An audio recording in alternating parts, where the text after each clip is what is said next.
Puji Tuhan, saudari. Salam sejahtera di dalam Kristus Yesus Tuhan kita. Saudari, dalam kesempatan ini kita memasuki berita kedua. Sebelumnya, mari kita bersama-sama berdoa. Oh Tuhan Yesus, terima kasih Tuhan. Oh berkatilah kami semua. Tuhan, kami boleh memasuki berita kedua ini. Oh Tuhan, bagaimana kami masuki ministry zaman ini. Tuhan, kami perlu dengan ketat mengikuti. Oh Tuhan, minister zaman ini dengan visi zaman. Tuhan, melalui 4 perjalanan yang penting dalam pengalaman kami, dalam kehidupan kami. Hingga kami menjadi orang yang berbahagia untuk merampungkan ekonomimu. Oh Tuhan Yesus, terima kasih padamu Tuhan. Amin. Baik saudari, puji Tuhan. Judul berita kedua kali ini adalah 4 perjalanan penting untuk memasuki ministry zaman melalui dengan ketat mengikuti minister zaman dengan visi zaman. Ini ada 3 kata yang sangat penting yang boleh kita garis bawahi. Pertama adalah memasuki ministry zaman. Yang kedua adalah minister zaman. Yang ketiga adalah visi zaman. Nah, saudari, bagaimana supaya kita bisa memasuki ministry zaman? Kita perlu 4 perjalanan yang penting di dalam pengalaman kita. Nah, ini nanti kita akan bahas di dalam Romawi yang ketiga. Jadi, saudari boleh garis bawahi 4 perjalanan penting memasuki ministry zaman, mengikuti minister zaman dengan visi zaman. Di berita kedua ini kita ada 4 Romawi, bisa kita bagi menjadi 3 bagian. Romawi pertama dan kedua berbicara mengenai ministry Elia. Yang Romawi 3 berbicara mengenai teladan Elisa dengan ketat mengikuti ministry zaman ini. Romawi keempat yaitu adalah ministry zaman sekarang ini menyuarakan panggilan para pemenang. Mari kita baca ayat di dalam 1 Raja-Raja pasal 18 ayat 21 sampai 22.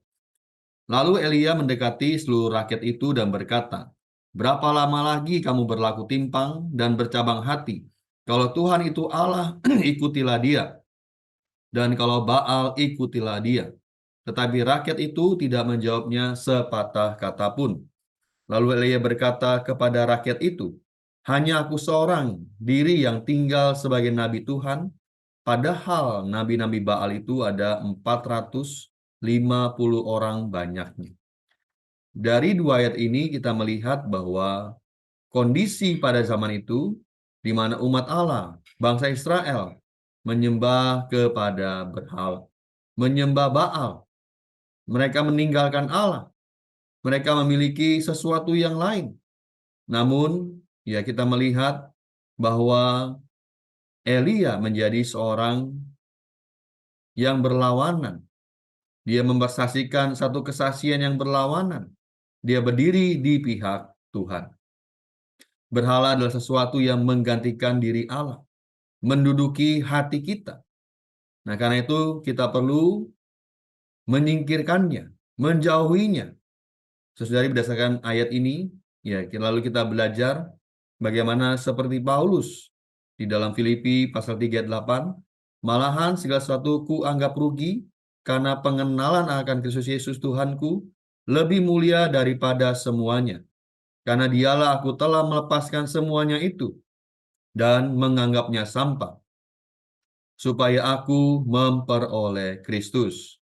Saudari, ya kita melihat teladan yang demikian, bahwa segala hal yang dia dapatkan, yang dia terima, yang dia alami, semuanya dianggap sampah. Semuanya ditinggalkan.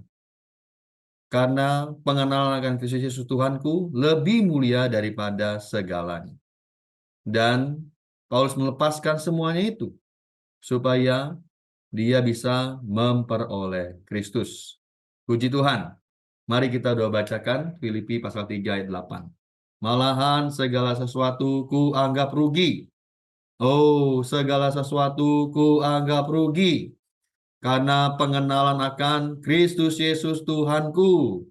Haleluya, karena pengenalan akan Kristus Yesus Tuhanku lebih mulia daripada semuanya. Oh, haleluya, pengenalan akan Kristus Yesus Tuhanku lebih mulia daripada semuanya. Karena dialah aku telah melepaskan semuanya itu dan menganggapnya sampah supaya aku memperoleh Kristus. Haleluya, karena dialah aku telah melepaskan semuanya itu dan menganggapnya sampah supaya aku memperoleh Kristus. Amen. Nah, saudari, di Roma 1 ya kita melihat minister zaman, yaitu pada zamannya Elia adalah seorang minister zaman dengan visi bagi zamannya. Lalu apa itu ministry zaman? Ya, kita melihat pemulihan dan pekerjaan khusus yang dilakukan di dalam satu zaman. Ini adalah ministry zaman. Lalu bagaimana ministry Elia? Dia adalah menjadi satu kesaksian yang berlawanan. Dia memberitahu mereka berhala-berhala yang mereka sembah adalah ilah-ilah palsu dan hanya Yehova adalah Allah yang benar. Nah, kita melihat ya di Roma 1 ini dia adalah seorang minister. Bagaimana ministrinya adalah dia menjadi satu kesaksian yang berlawanan. Ya, dengan berani berdiri di pihak Allah. Ya, dia berkata kepada umat Allah bahwa berhala-berhala yang mereka sembah adalah ilah-ilah palsu dan hanya Yehova adalah Allah yang benar. Ini sama seperti arti dari nama Elia di Romawi A.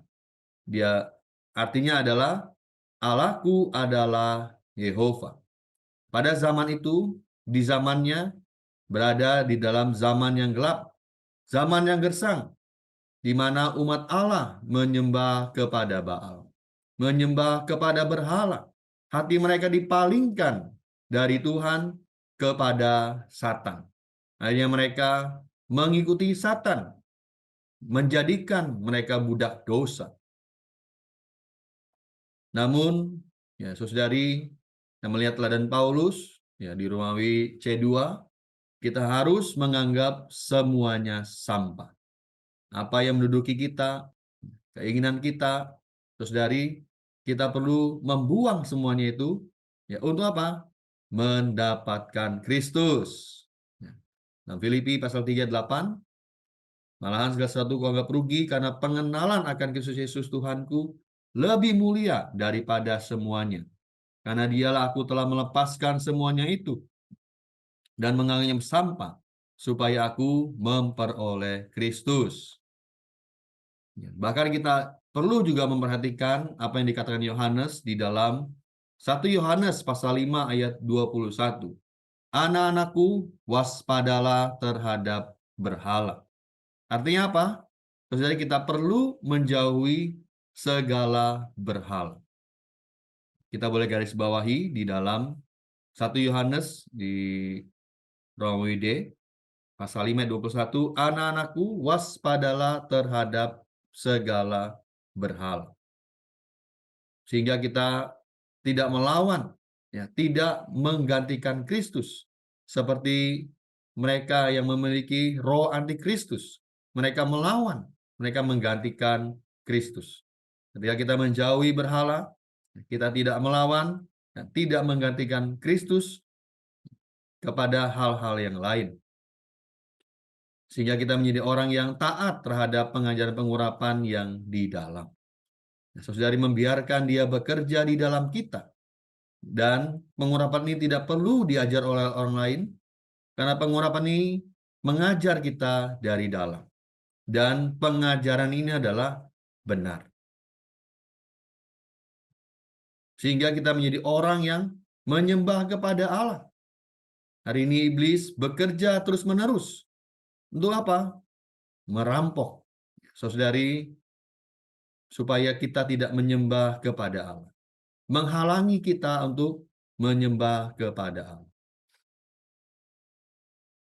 Lalu di Romawi 2, ya kita melihat ya juga dalam ministry Elia, bagaimana karakteristik dari Elia. Dalam Yakobus pasal 5 ayat 17 dan Yakobus pasal 5 ayat 18, di sana dikatakan, Elia adalah manusia biasa sama seperti kita, dan ia telah bersungguh-sungguh berdoa supaya hujan jangan turun, dan hujan pun tidak turun di bumi selama 3 tahun dan 6 bulan. Lalu ayat 18 dikatakan, lalu ia berdoa lagi, dan langit menurunkan hujan dan bumi pun mengeluarkan buahnya. Saudari, di Romawi kedua ini sebagai ayat kunci, yaitu bagaimana penghidupannya, pelayanannya adalah seorang yang bersungguh-sungguh berdoa. Ya, kita boleh garis bawahi, ia telah bersungguh-sungguh berdoa. Kita boleh doa bacakan, saudari. Elia adalah manusia biasa sama seperti kita. Oh, Elia adalah manusia biasa sama seperti kita. Dan ia telah bersungguh-sungguh berdoa. Oh, puji Tuhan, ia telah bersungguh-sungguh berdoa supaya hujan jangan turun, dan hujan pun tidak turun di bumi selama 3 tahun dan 6 bulan. Oh, haleluya, ia telah bersungguh-sungguh berdoa. Oh, di dalam doanya. Oh, berdoa kepada Allah. Oh, sehingga Allah menggenapi apa yang didoakannya. Puji Tuhan. Ia telah bersungguh-sungguh berdoa supaya hujan jangan turun. Dan hujan pun tidak turun di bumi selama 30 tahun, selama 3 tahun dan 6 bulan. Oh, lalu ia berdoa lagi, dan langit menurunkan hujan, dan bumi pun mengeluarkan buahnya. Puji Tuhan. 2a dikatakan, ya bagaimana ministry dari Elia. Ya, karakteristiknya adalah dia berdoa di dalam doa. Terus dari, ya dia berdoa apa yang menjadi ya kehendak Allah. Ya, dia berdoa bukan bagi dirinya sendiri, bagi kepentingan sendiri, tapi dia berdoa bagi perampungan kehendak Tuhan. Saudari boleh garis bawahi, ya di Romawi A, dia berdoa di dalam doa, di Romawi B, bagi perampungan kehendak Allah. Bahkan ya bukti bagaimana doanya dijawab oleh Tuhan, yaitu dia memiliki satu kemenangan ya ketika di Gunung Karmel, yang mempersembahkan persembahan kepada Tuhan, dan apinya bukan dari Elia, tapi api dari surga, membakar semua mezbah persembahan itu. Dia berdoa kepada Allah dan Allah menggenapinya. Allah menjawabnya. Nah, saudari boleh garis bawahi di Romawi C1, dia berdoa kepada Allah dan Allah menggenapinya. Bahkan orang-orang Israel begitu takjub bahwa ini bukan perbuatan Elia, tapi ini adalah perbuatan Allah sendiri. Sehingga dia membuat seluruh orang berbalik kepada Allah, kembali menyembah kepada Allah. Ya, saudari, ya dikatakan, namun ya dia mengetahui bahwa dia akan dibunuh. Ya, karena kelemahannya, dia takut, akhirnya dia melarikan diri, dan dia tidur di sebuah goa. Ya, namun ya kita melihat ada Yehova datang kepadanya. Dia berbicara dengan suara yang lembut. Dia berbicara dengan suara yang kecil. Untuk apa? Menguatkan Elia. Ya, dikatakan bahwa Elia takut ya karena mungkin tidak ada orang yang berpihak bersama dengan dia. Namun kita melihat di poin E bahwa Allah juga bekerja. Dia menyembunyikan atau dia menyiapkan 7.000 orang yang tidak sujud menyembah kepada Baal. Puji Tuhan. Ya, saudari, Allah kita adalah Allah yang tersembunyi. Dia bekerja bersama dengan kita. Ya. Pada zaman Elia, di banyak umat Allah yang menyembah berhala, namun di sana ada 7.000 orang yang tidak sujud menyembah kepada Baal. Ini adalah Romo yang kedua, puji Tuhan. Ya. Lalu kita masuk di dalam Romo yang ketiga, di mana kita melihat teladan Elisa dengan ketat mengikuti minister zaman ini menurut visi zaman. Ini dilambangkan dengan dua figur, Elia dan Elisa. Nah, saudari, ini adalah membahas mengenai 4 perjalanan penting. 4 perjalanan penting bagi kita untuk memasuki minister zaman. Ya, kita melihat di dalam ya, ayat 2, 4 dan 6, ya, Elia menyuruh Elisa untuk tetap tinggal, tetap diam. Namun kita melihat Elia tidak diam, namun dia mengikuti kemana Elia pergi. Ya, pertama adalah pengalaman melewati Gilgal. Dalam Yosua pasal 2 dan ayat 7 saya katakan, pada waktu itu berfirmanlah Tuhan kepada Yosua, buatlah pisau dari batu dan sunatlah bagi orang Israel itu untuk kedua kalinya. Tetapi anak-anak mereka yang telah dijadikannya ganti mereka. Mereka itulah yang disunat Yosua, sebab mereka belum bersunat karena mereka tidak disunat dalam perjalanan. Inilah generasi kedua. Dan generasi pertama ya tidak bisa masuk di dalam tanah yang dijanjikan. Ada pengalaman di Gilgal, yaitu anak-anak mereka ya, menggantikan mereka. Ya, mereka perlu dikerat. Nah, saudari, Gilgal adalah tempat di mana daging dihakimi dan tempat di mana Allah memberi kita terang untuk menghakimi daging. Di nomor 1 dikatakan, ya, daging mutlak dibenci oleh Allah. Ini adalah musuh yang paling jahat. Nah, karena itu saudari, kita perlu menanggulangi daging ini. Kita menolak daging. Menurut apa? Melalui hidup menurut roh. Haleluya. Saudari, kita perlu belajar ya, menolak daging melalui hidup menurut roh.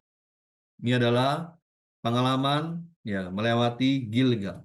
Dari Gilgal kita melewati Bethel, adalah tempat untuk meninggalkan dunia dan berpaling kepada Allah dengan mutlak, mengambil Allah sebagai segala sesuatu.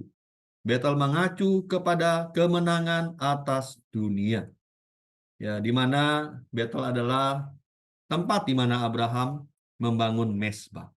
Di sana ada komunikasi dengan Tuhan, ada persekutuan dengan Tuhan, tempat mengkonsekrasikan diri kita sehingga kita terpisah dari dunia, keluar dari dunia.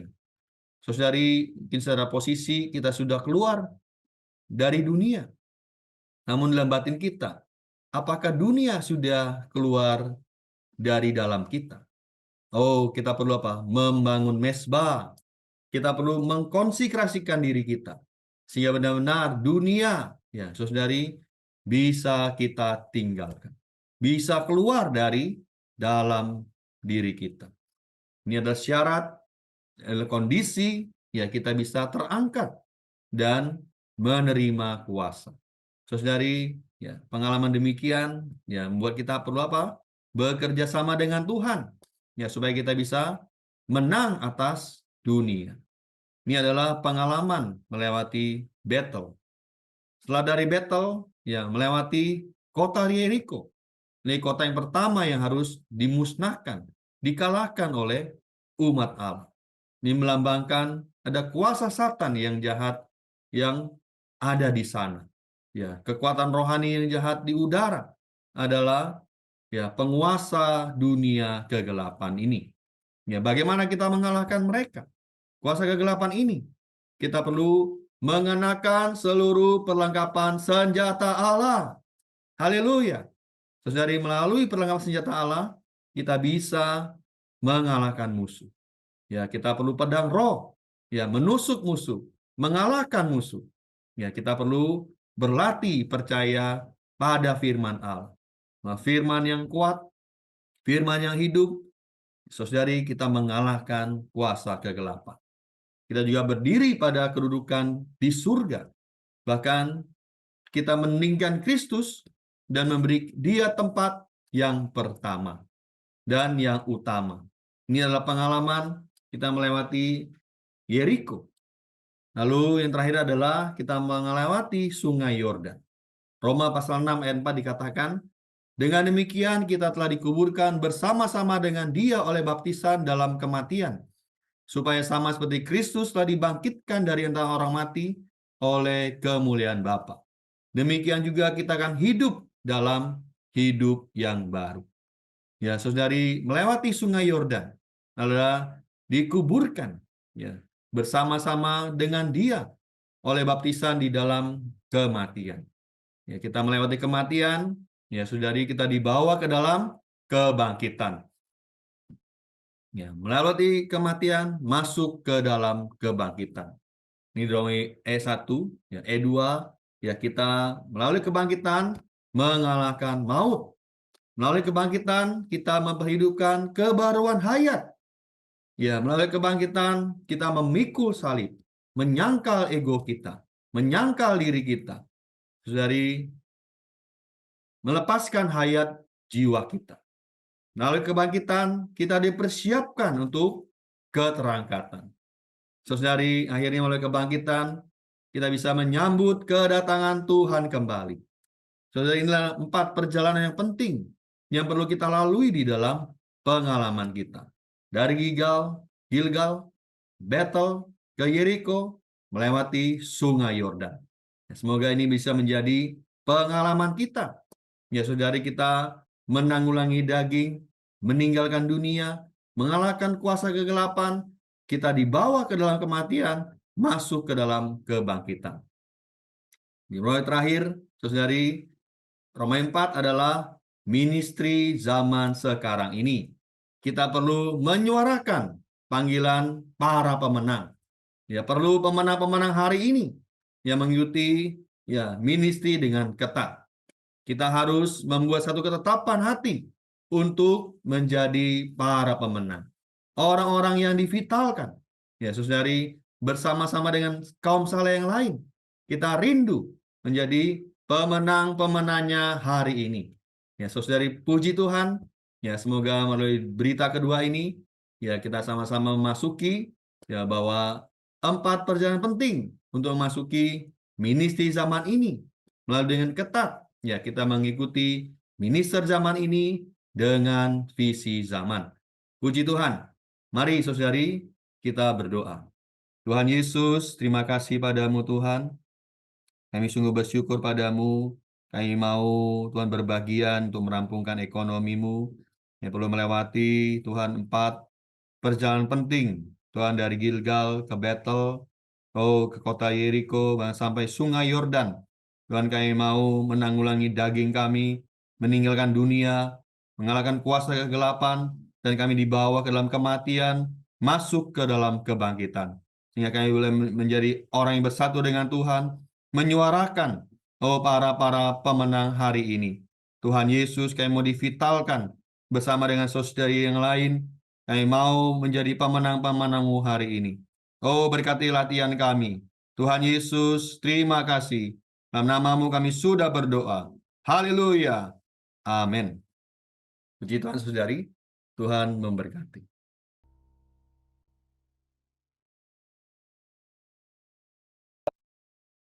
Saudara-saudari, puji Tuhan, malam ini kita kembali bersama-sama di dalam kelas pengayaan dari Summer Training 2022. Kita menikmati bersama kristalisasi Raja-Raja. Dan kita menikmati minggu yang kedua atau berita yang kedua dengan judul 4 perjalanan penting untuk memasuki ministry zaman melalui dengan ketat mengikuti minister zaman dengan visi zaman. Baik, saudari, mari sebelum kita menikmati kelas pengayaan ini, saya mengajak kita satu di dalam doa. Tuhan Yesus, terima kasih untuk malam hari ini. Kami bersyukur Tuhan ada kesempatan lagi untuk menikmati kebenaran firman-Mu, khususnya di dalam kristalisasi Raja-Raja. Biarlah Tuhan malam ini Engkau berbicara kepada kami dengan jelas melalui saudara-saudara kami. Sehingga Tuhan kami bisa menikmati segala kekayaan firman-Mu. Oh Tuhan, dan bawa kami bisa Tuhan menjadi orang-orang yang memperhidupkan, melakukan setiap firman-Mu. Terima kasih Tuhan Yesus, di dalam nama-Mu kami berdoa, mengawali kelas pengayaan kami malam hari ini. Amin.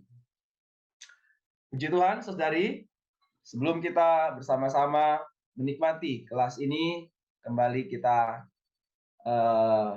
menyanyikan Kidung 366.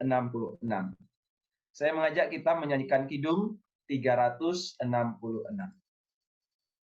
Kesatuan dengan Kristus, bersatu dalam kematian dan kebangkitannya.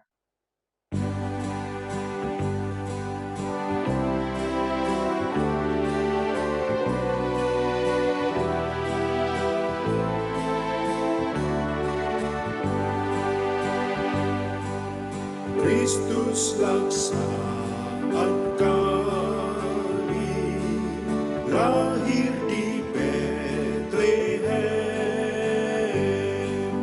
Kalau belum di hati,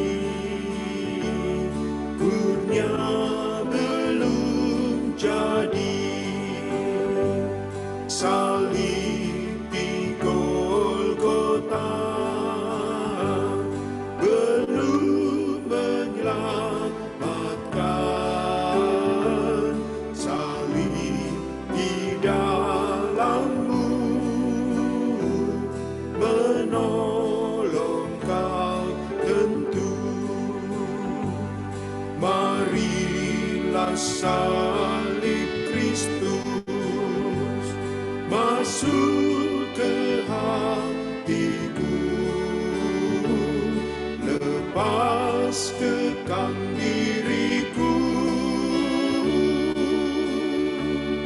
mutlak hidup sandarmu.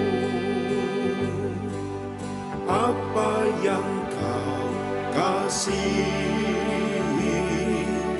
itu kau kan jadi. Tuhan atau kuli,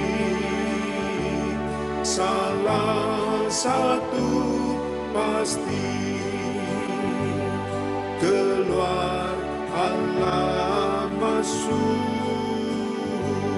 mati Allah hidup. Kristus Maha Gani, Dialah Sang Agung, masuk ke hatiku, lepas kekang diriku,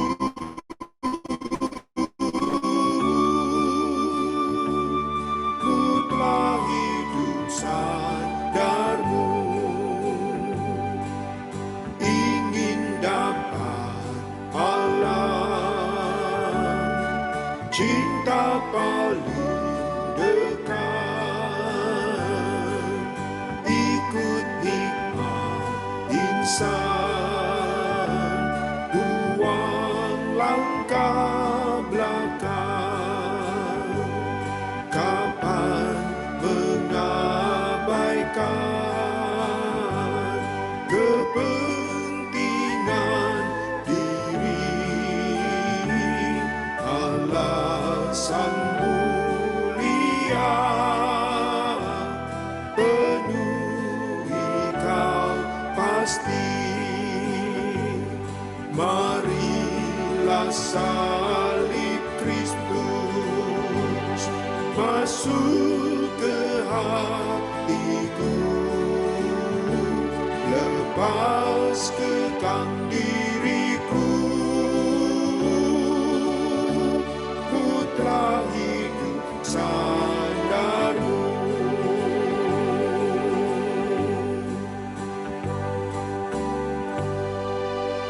Amin. Puji Tuhan. Haleluya. Marilah salib Kristus masuk ke hatiku, lepas kekang diriku, mutlak hidup sandarmu. Amin. Saudara-saudari, saya mengajak kita memproklamirkan kidung ini, bait 1 semua saudara bisa memproklamirkan bersama saya.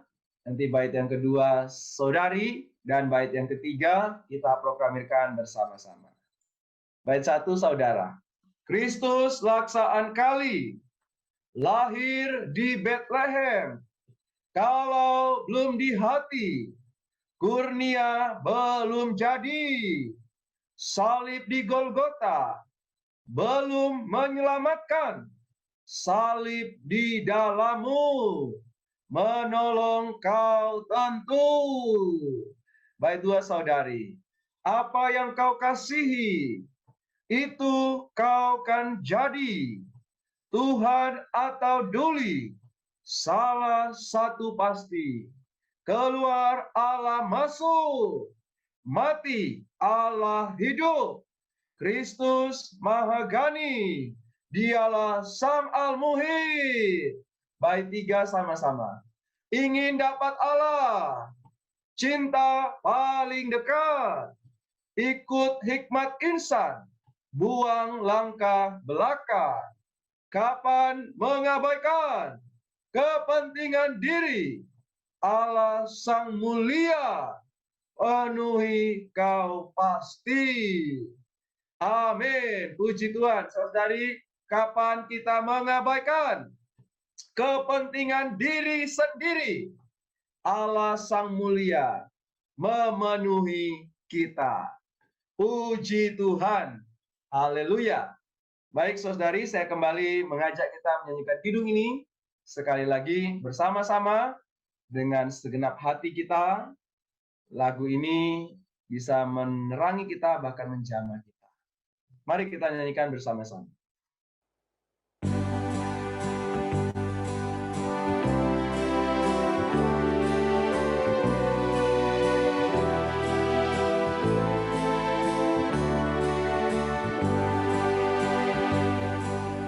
Kristus laksaan kali lahir di Betlehem, kalau belum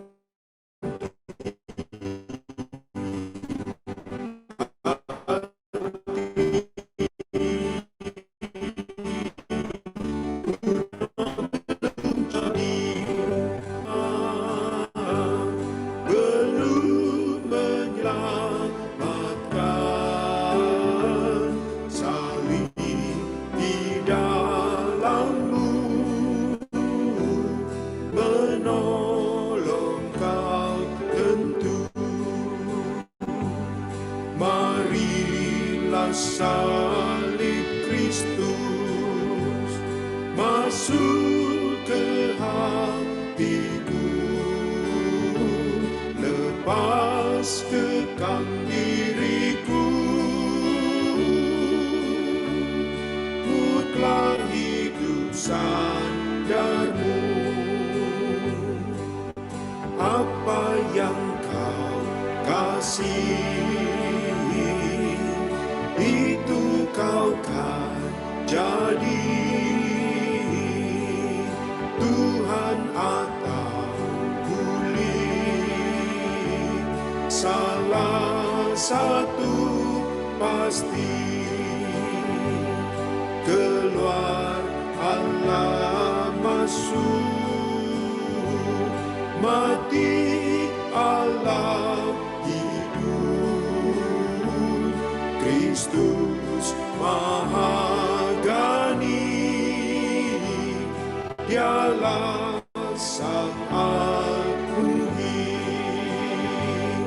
Marilah salib Kristus masuk ke hatiku,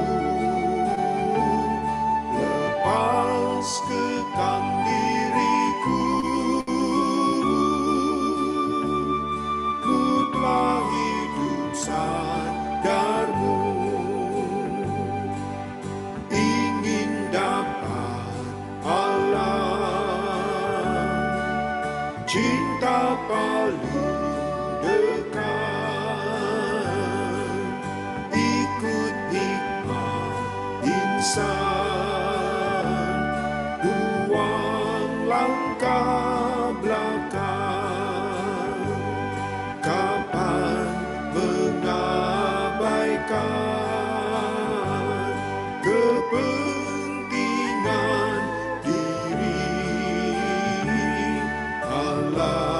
Sang Mulia,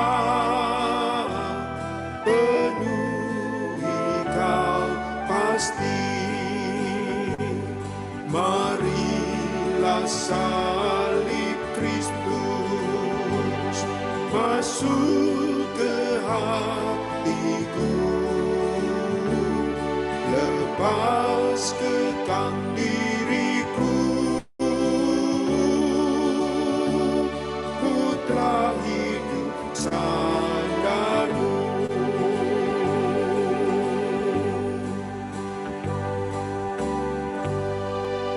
Amin. Puji Tuhan. Baik, kepada saudara pembicara pertama, saya persilakan. Tuhan Yesus memberkati. Amin. Syukur pada Tuhan. Selamat malam, saudara-saudari sekalian yang terkasih dalam Tuhan. Sebelum kita sama-sama memasuki berita yang kedua di dalam subjek umum pengkajian kristalisasi 1 dan 2 Raja-Raja, yaitu kumpulan berita-berita dalam pelatihan musim panas tahun 2022 ini, saya mengajak kita untuk sama-sama kembali lagi berdoa terlebih dahulu. Mari saudara-saudari sekalian, kita satukan hati kita sama-sama berdoa. Tuhan Yesus, Tuhan kami yang terkasih, kami bersyukur padamu ya Tuhan, atas kesempatan malam hari ini kami masih dapat datang ke hadapan-Mu. Karena itu Tuhan, kami terbuka kepada firman-Mu, terbuka kepada setiap perkataan-Mu. Tuhan, mohon Kau berbicara kepada setiap diri kami, berikan kami roh hikmat dan wahyu, agar kami dapat semakin mengenal Engkau dengan benar. Terima kasih ya Tuhan, berkati firman-Mu, berkati setiap perkataan-Mu. Mulia bagi-Mu ya Tuhan, hanya di dalam nama-Mu, Tuhan Yesus, Juru Selamat kami yang terkasih, kami berdoa dan bersyukur. Amin. Baik, Saudara Sherry, izinkan saya untuk share screen terlebih dahulu. Seperti yang sudah diberitakan oleh saudara-saudara kita di dalam minggu lalu, bahwasanya selama 12 minggu, yaitu dimulai dari minggu lalu, kita memasuki kumpulan berita-berita di dalam subjek umum pengkajian kristalisasi 1 dan 2 Raja-Raja. Di dalam berita minggu lalu kita diperlihatkan mengenai satu pendahuluan bagaimana apa yang dituliskan di dalam kitab 1 dan 2 Raja-Raja, wahyu intrinsik yang dibukakan kepada kita, bahwasanya apa yang tercatat di dalam kitab 1 dan 2 Raja-Raja juga sangat erat kaitannya dengan ekonomi Allah.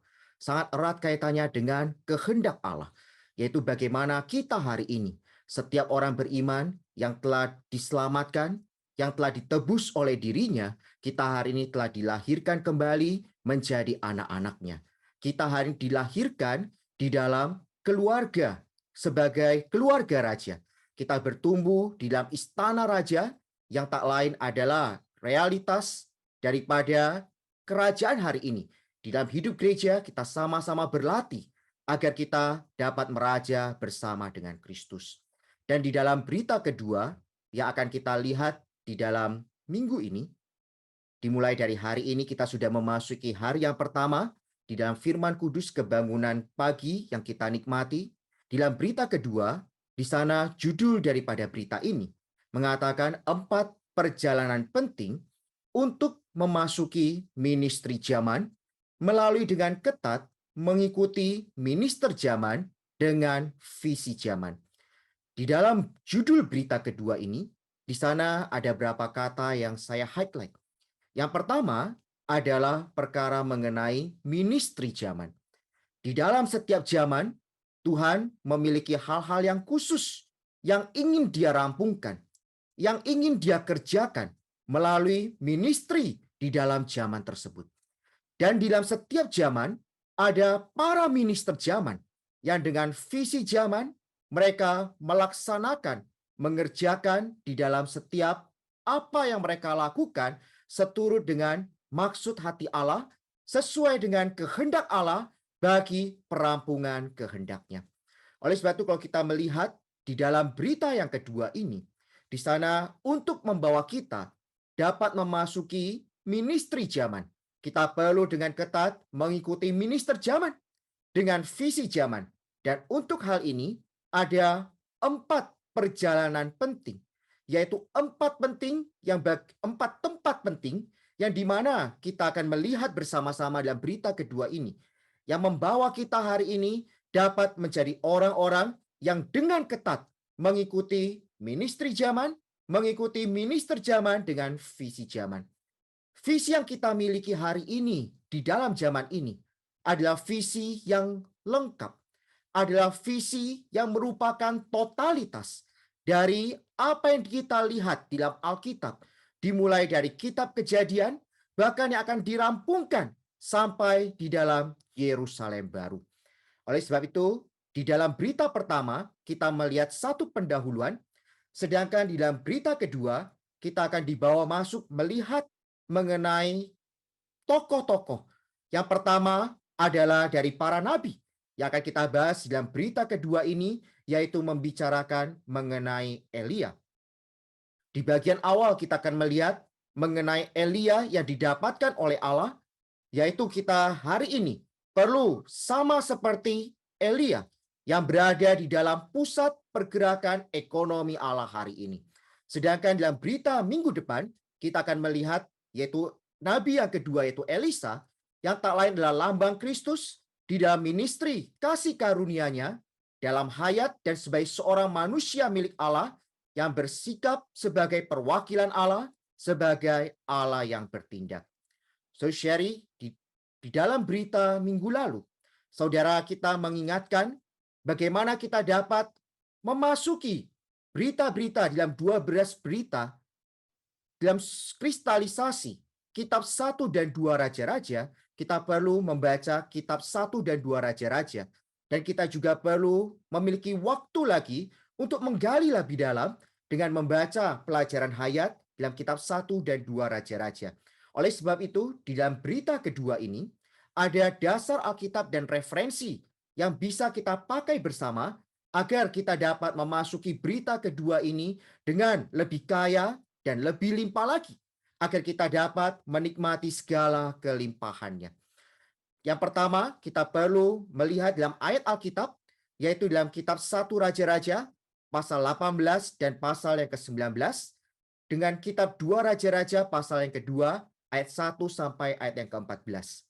Kita juga bisa menggali lebih dalam lagi di dalam Collected Works of Watchmeni, yaitu di dalam volume ke-9, bab yang ke-10, yang berjudul 4 Perjalanan Penting.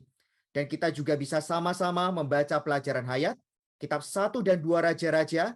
Untuk berita kedua ini, kita bisa melihat di dalam membacanya dalam berita yang ke-10 dan yang ke-11. Untuk berita yang kedua, berita ini disusun ke dalam 4 Romawi, Saudara. Di dalam Romawi pertama dan yang kedua, kita dapat melihat mengenai ministry zaman dengan minister zaman yang ditekankan kepada ministry Elia. Di dalam 1 Romawi kita bisa melihat apa ministry Elia. Ministry Elia adalah agar dia menjadi satu kesaksian yang berlawanan. Di dalam zaman di mana Elia ada pada waktu itu, semua bangsa Israel, baik mulai dari raja hingga rakyatnya, adalah yang menyembah kepada berhala. Namun, Elia di sana berdiri teguh bagi diri Allah. Dia menjadi satu kesaksian yang berlawanan, memberitahukan kepada mereka bahwasanya berhala-berhala yang mereka sembah adalah ilah-ilah yang palsu. Sedangkan Yehova yang adalah Allah yang benar, yang sejati, yang disembah oleh Elia. Kemudian di dalam 2 Romawi yang diambil dalam surat Yakobus pasal 5 ayat ke-17 dan ke-18, di sana memperlihatkan bagaimana Elia adalah seorang yang bersungguh-sungguh berdoa. Ketika dia berdoa, maka hujan tidak turun. Kemudian ketika dia berdoa lagi, maka langit juga menurunkan hujan. Saudaraku sekalian, di dalam berita ini kita akan sama-sama melihat apakah arti daripada sungguh-sungguh berdoa, di mana kita melihat teladan daripada Elia dalam ministrinya. Dia adalah yang berdoa seturut dengan doa yang diberikan Allah ke dalam dirinya.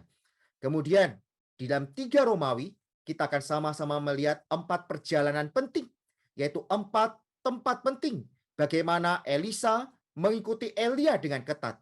Dan keempat tempat ini yaitu Gilgal, Bethel, Yeriko, dan Sungai Yordan. Dan kita akan sama-sama melihat mengenai makna rohani dan pengalaman di dalamnya. Kemudian di dalam 4 Romawi, kita akan melihat bagaimana kita hari ini yang hidup di dalam zaman ini. Kita perlu melihat dan hidup seturut dengan ministry zaman ini.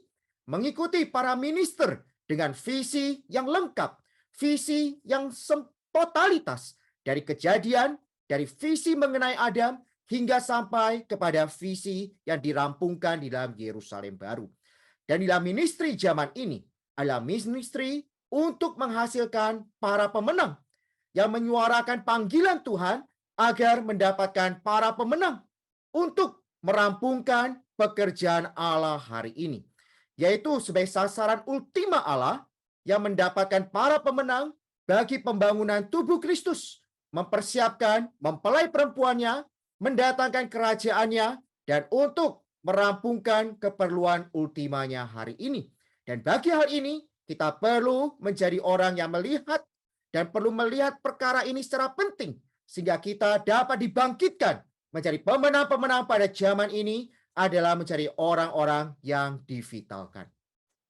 Baik, saudara sekalian, kita akan melihat secara sekilas mengenai isi daripada berita kedua ini. Di dalam berita kedua, seperti yang tadi kita katakan, dalam 1 dan 2 Romawi, di sana membicarakan mengenai ministry Elia.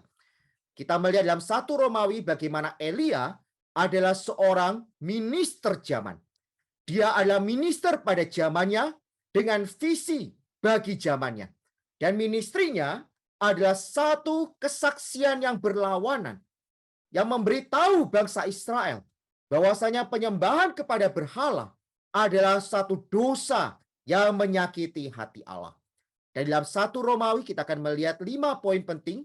Yang pertama yaitu bagaimana nama Elia yang mengacu kepada persona daripada Elia. Nama Elia berarti Allahku adalah Yehova. Karena itu kita bisa melihat dalam hidup seorang Elia, dia adalah seorang yang beribadah kepada Allah, hanya menyembah Yehova yang adalah Allahnya. Kemudian kita juga bisa melihat bagaimana latar belakang dalam zaman Elia adalah bangsa Israel menyembah kepada Baal. Penyembahan terhadap Baal jugalah penyembahan terhadap Satan. Dan Allah membangkitkan Elia untuk memberitakan bahwasanya hanya Yehova yang adalah Allah.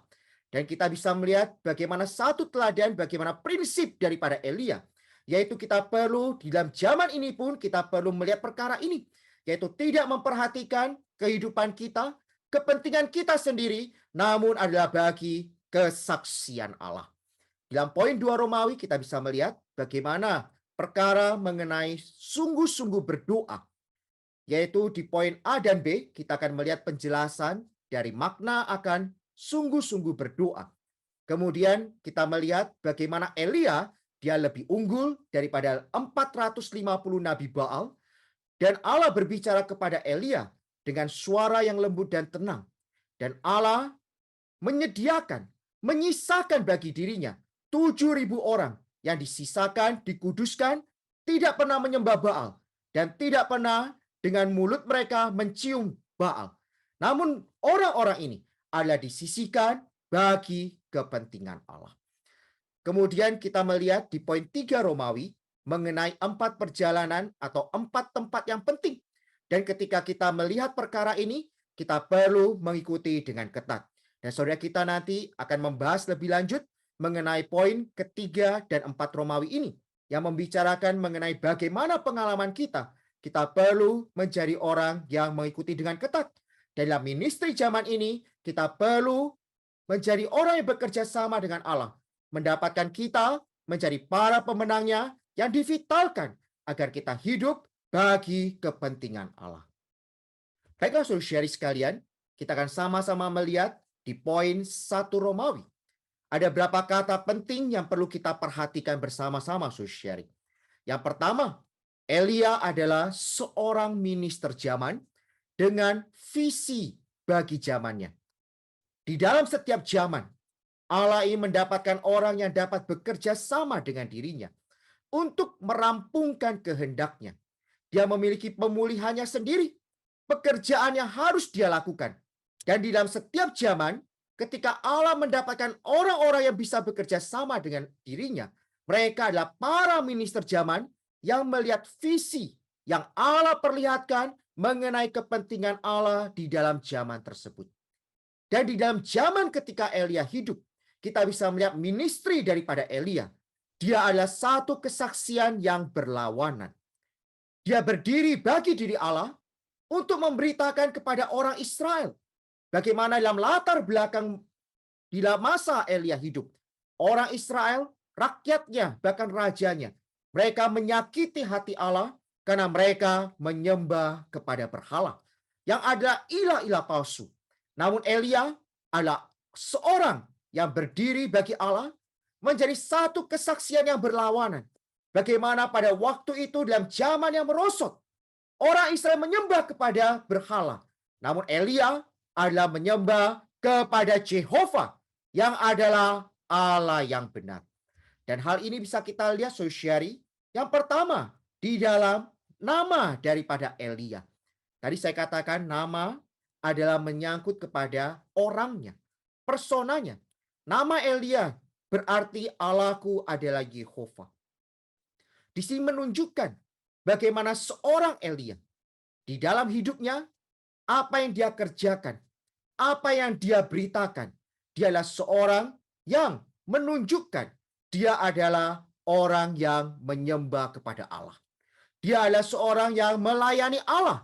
Dan dia adalah seorang pemenang pada zamannya.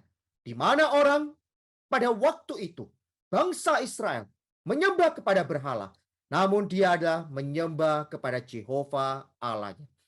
Dan pada zaman Elia kita bisa melihat latar belakang pada waktu itu. Di mana seluruh bangsa Israel menyembah kepada Baal. Dan Elia berkata bahwa saya Jehovah adalah Allah. Dia adalah nabi yang dibangkitkan oleh Allah. Pada waktu yang paling gelap dalam sejarah orang Israel yang menyedihkan. Ketika kegersangan dan kegelapan mereka di saat yang paling hebat pada waktu itu. Seluruh kerajaan Israel, mereka jatuh ke dalam penyembahan berhala.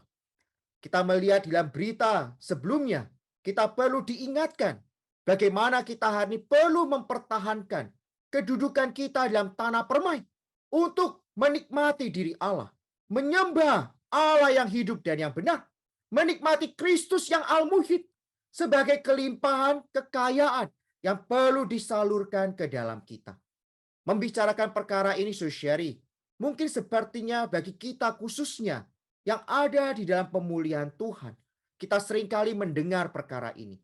Namun saudari, kita perlu hati-hati. Kita perlu memperhatikan dengan seksama bagaimana hidup kita hari ini. Kita perlu menjadi orang-orang yang berdiri bagi kesaksian Allah.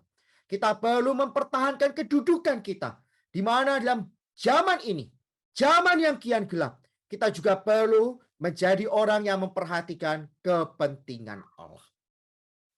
Di poin selanjutnya kita melihat bagaimana penyembahan terhadap Baal sebenarnya adalah penyembahan terhadap Satan. Di dalam kitab 2 Raja-Raja, di sana dikatakan ilah di Ekron adalah Baal-zebub. Di dalam perjanjian baru, Baal-zebub adalah berarti dewa lalat yang mengacu pada Satan sebagai penguasa setan-setan. Namun nama ini diubah oleh orang Yahudi untuk menghina menjadi Beelzebul yang berarti dewa tahi. Saudaraku sekalian, hari ini ketika kita diperlihatkan bagaimana orang Israel ketika mereka menyembah kepada Baal, mereka secara tidak langsung mereka juga menyembah kepada Satan. Mereka dibutakan, mereka mengikuti Satan, mereka dibelenggu, diperbudak menjadi budak dosa. Kita hari ini, kita perlu melihat dengan jelas. Ketika kita hidup dalam zaman ini, zaman yang kian gelap, kita ini adalah orang-orang yang telah diselamatkan, ditebus oleh diri Allah, menjadi umat Allah, menjadi milik kepunyaan Allah. Kita perlu diingatkan. Jangan kita mengulangi apa yang terjadi di atas orang Israel. Ketika kita membaca kitab-kitab sejarah, saudara sekalian, tujuannya untuk apa? Adalah agar kita diingatkan, agar kita diperingatkan, kita tidak mengulangi lagi sejarah orang Israel. Bagaimana mereka jatuh, mereka menyembah kepada berhala.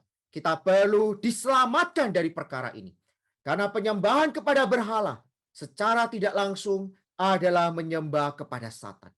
Mengikuti Satan, diperbudak oleh Satan. Menjadi tawanan Satan, menjadi budak dosa.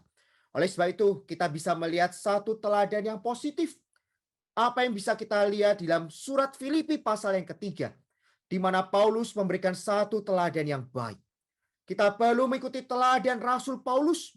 Dia berkata segala sesuatu yang dahulu yang dia dapatkan pada masa lalunya dianggap sampah. Dia menganggapnya adalah rugi, menganggapnya adalah sampah agar dia dapat mendapatkan Kristus. Saudara sekalian, kita perlu mengikuti teladan ini. Kita perlu menganggap segala hal yang di belakang adalah sampah. Kata sampah dalam bahasa aslinya berarti ampas, rongsokan, kotoran, makanan anjing, bahkan berarti kotoran binatang. Saudara sekalian, kita perlu mengikuti teladan ini, menganggap semuanya yang selain diri Kristus adalah sampah. Kita perlu mendapatkan Kristus lebih banyak. Saudara, ketika kita melihat di dalam kitab Raja-Raja, pasal yang ke-17 dan yang ke-18, kita bisa melihat bagaimana kekuasaan Ahab atas Israel. Bagaimana Allah menanggulangi Ahab melalui Nabi Elia. Pada waktu itu Ahab menjadi raja Israel dan membuat Yehova marah, melebihi semua raja sebelum dia. Karena itu Allah membangkitkan Elia untuk memberitakan dua perkara penting. Yang pertama, bangsa Israel bermasalah karena penyembahan mereka terhadap berhala. Karena mereka jatuh ke dalam penyembahan berhala. Dan yang kedua, memberitakan bahwasanya Yehova yang adalah Allah. Saudari, ini adalah yang kita bisa lihat bagaimana Allah membangkitkan Elia untuk menanggulangi Ahab. Dan poin-poin di bawahnya kita bisa menunjukkan bahwasanya kita juga perlu diingatkan hari ini. Di dalam perjanjian baru, di dalam surat 1 Yohanes, di sana Yohanes menganjuri untuk agar kita dapat waspada terhadap segala berhala. Kita perlu waspada terhadap segala hal, apapun itu, yang dapat menggantikan Kristus di atas diri kita.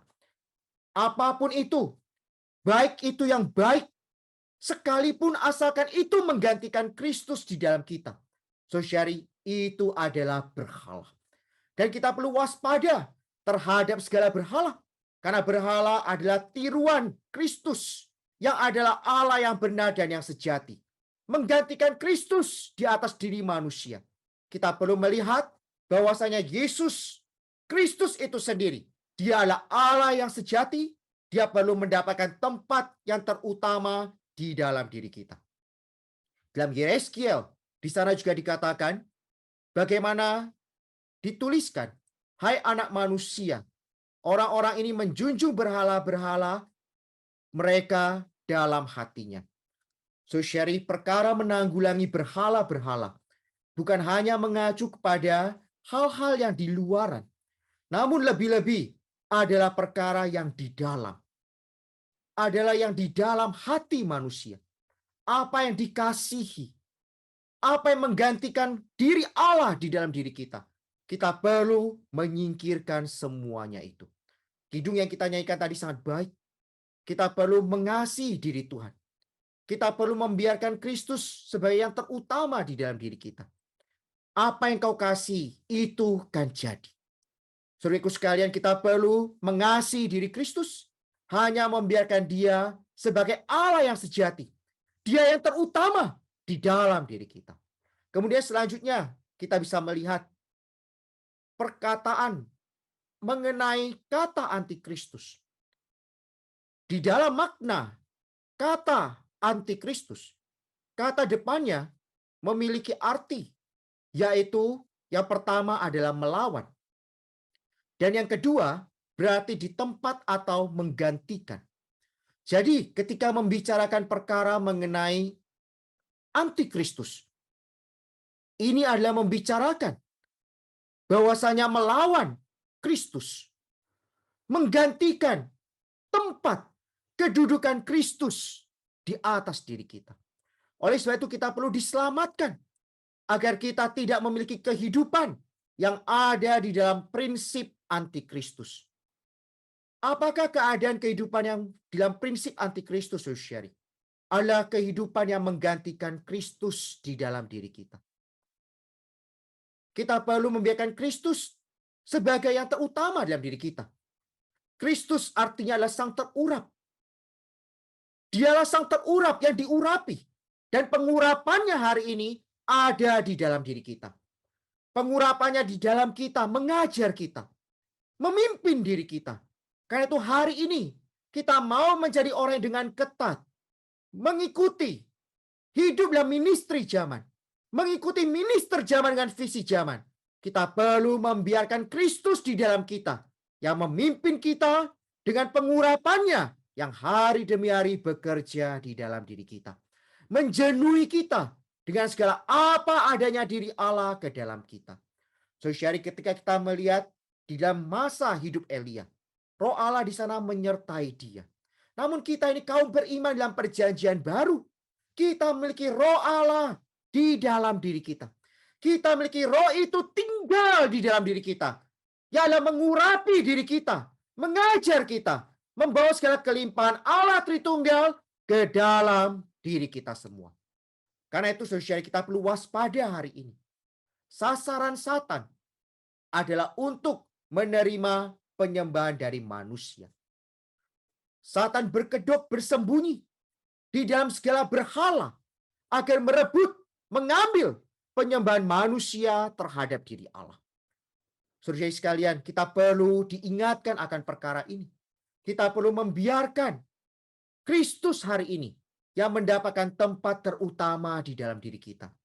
Dialah Allah yang hidup. Dialah Allah yang benar. Dialah Allah yang layak dan patut mendapatkan segala hormat, mulia, dan penyembahan diri kita. Karena itu kita perlu waspada.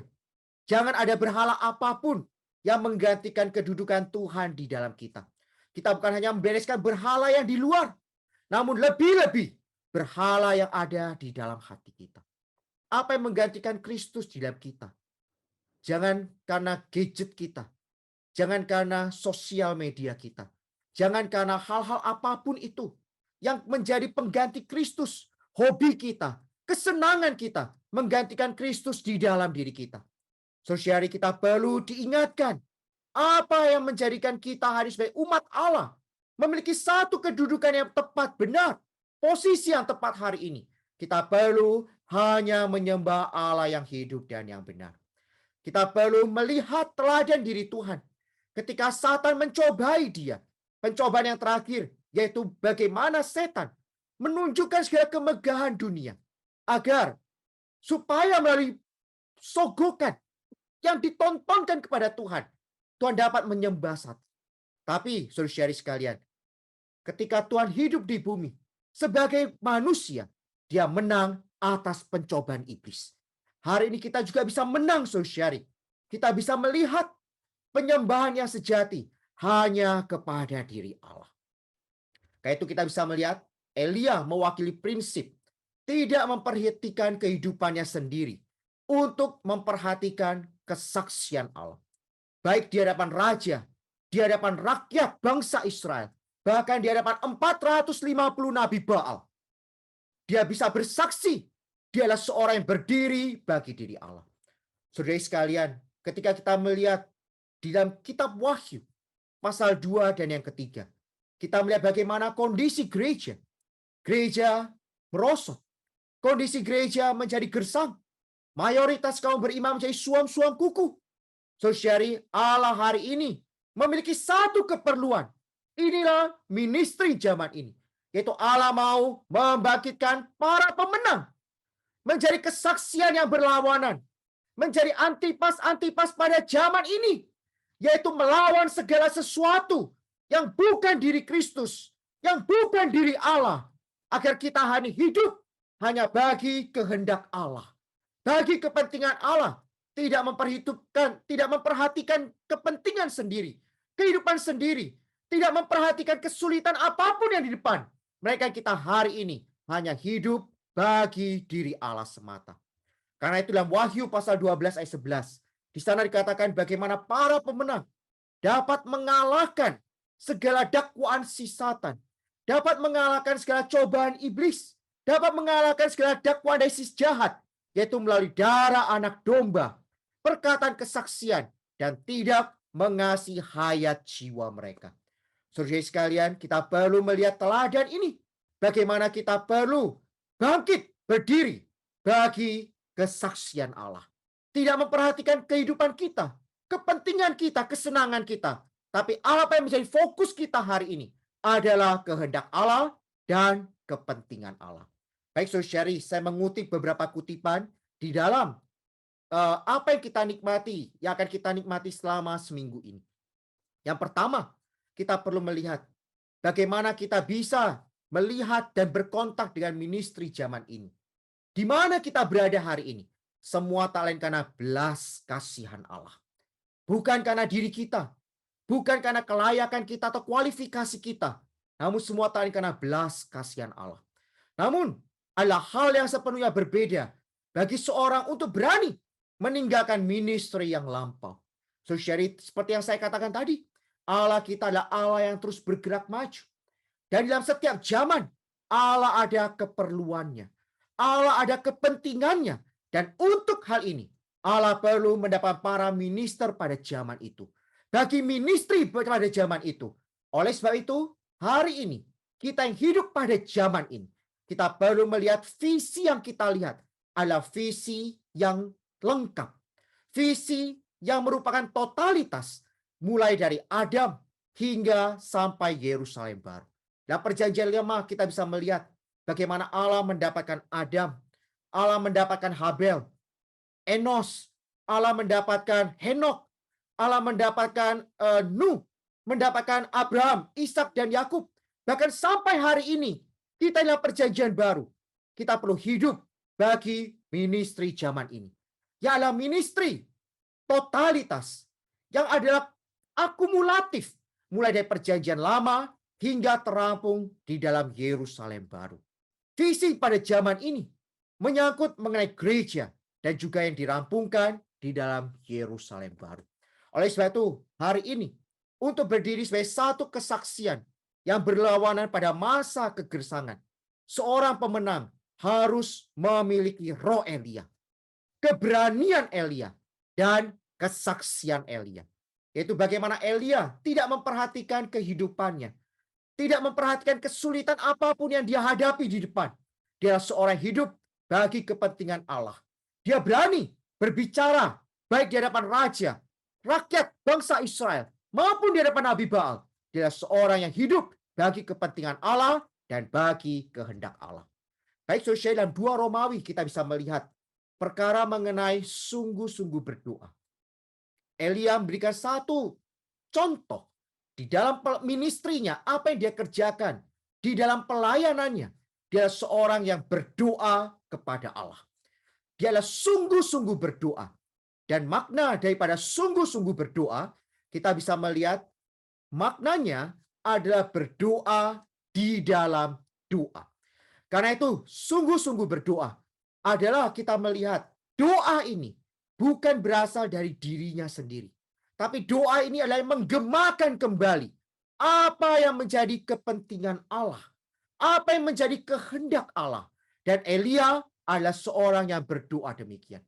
Ketika bangsa Israel menyembah kepada berhala, Elia adalah orang yang berdiri di pihak Allah.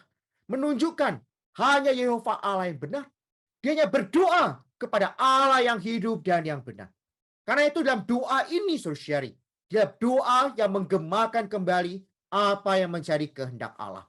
Dia tidak berdoa dalam perasaan, pemikiran, maksud, atau suasana hatinya. Karena itu kita berdoa hari ini pun kita perlu belajar perkara ini. Jangan kita berdoa hanya menurut kepentingan kita sendiri. Hanya menurut perasaan kita atau suasana hati kita. Ketika kita sedang senang, kita berdoa. Ketika kita senang, kita lupa untuk berdoa. Saudari, kita perlu hari ini melihat hal apapun untuk kepentingan Allah. Situasi, kondisi apapun tidak mempengaruhi kita. Namun kita hidup hari ini adalah bagi kehendak Allah. Bagi perampungan kehendak Allah. Karena visi yang kita lihat adalah visi yang lengkap, adalah visi yang totalitas, adalah tak lain visi ekonomi Allah, dan kita hidup bagi perampungan ekonomi Allah. Di Gunung Karmel kita bisa melihat bagaimana apa yang Elia tunjukkan, bahwasanya Yehova adalah Allah yang hidup dan yang benar.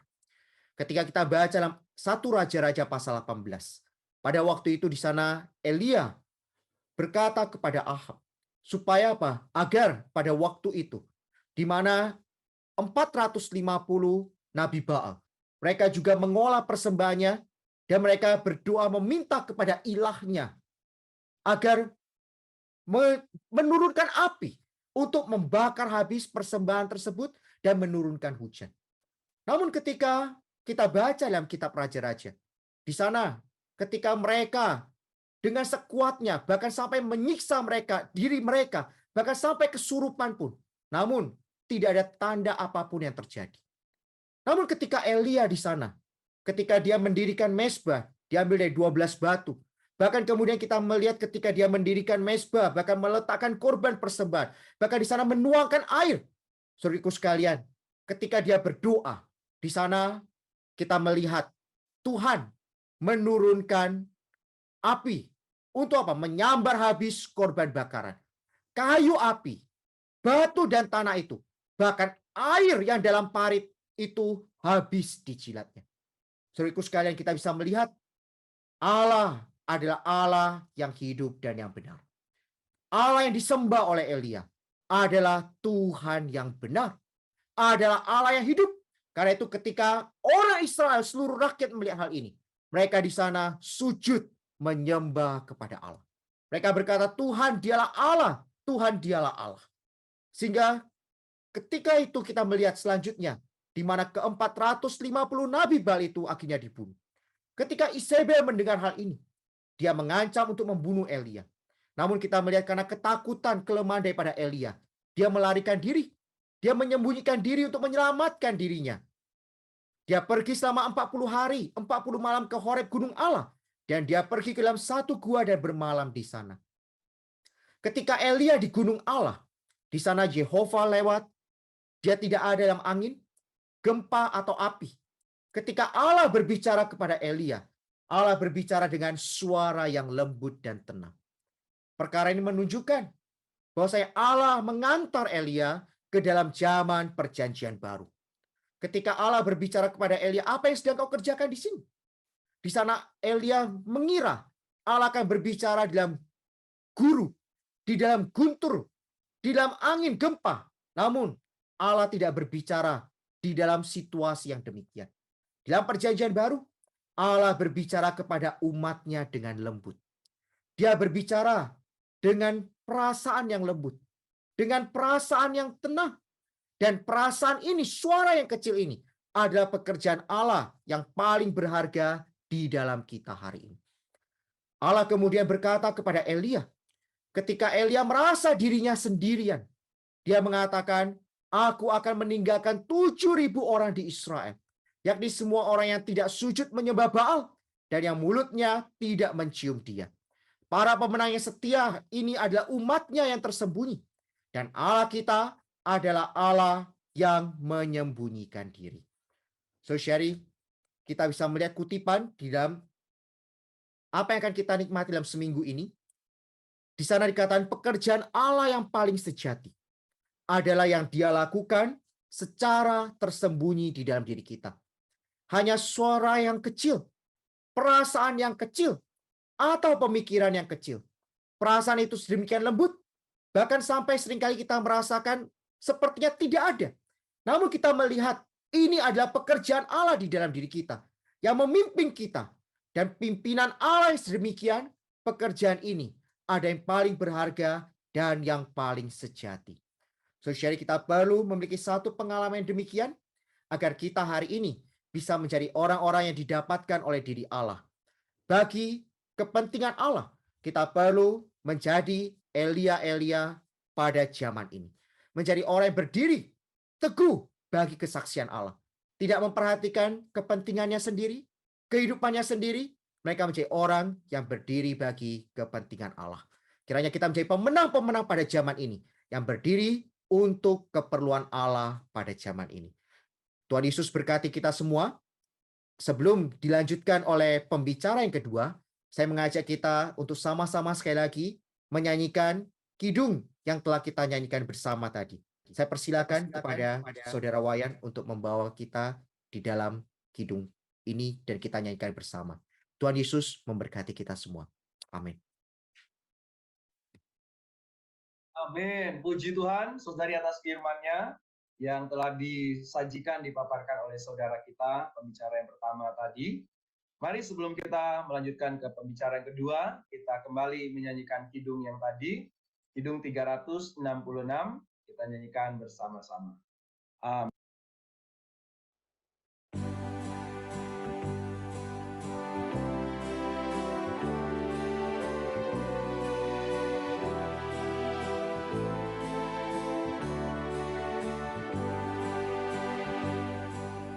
Kristus laksaan kami lahir di Betlehem. Kalau belum di hati, kurnia belum jadi. Salib di Golgota belum menyelamatkan. Salib di dalammu menolong kau tentu. Marilah salib Kristus masuk ke hatiku. Lepas kekang diriku, putlah hidup sandarmu. Apa yang kau kasihi, itu kau kan jadi. Tuhan atau kulit, salah satu pasti. Keluar Allah masuk, mati Allah hidup. Kristus Maha Gani, Dialah Sang Al-Muhyi. Marilah salib Kristus masuk ke hatiku. Lepas kekang diriku, ku telah hidup sadarmu. Ingin dapat Allah, cinta paling dekat. Ikut hikmat insan, buang langkah belakang. Kapan mengabaikan kepentingan diri. Allah Sang Mulia, penuhi kau pasti. Marilah salib Kristus masuk ke hatiku. Lepas kekang diriku,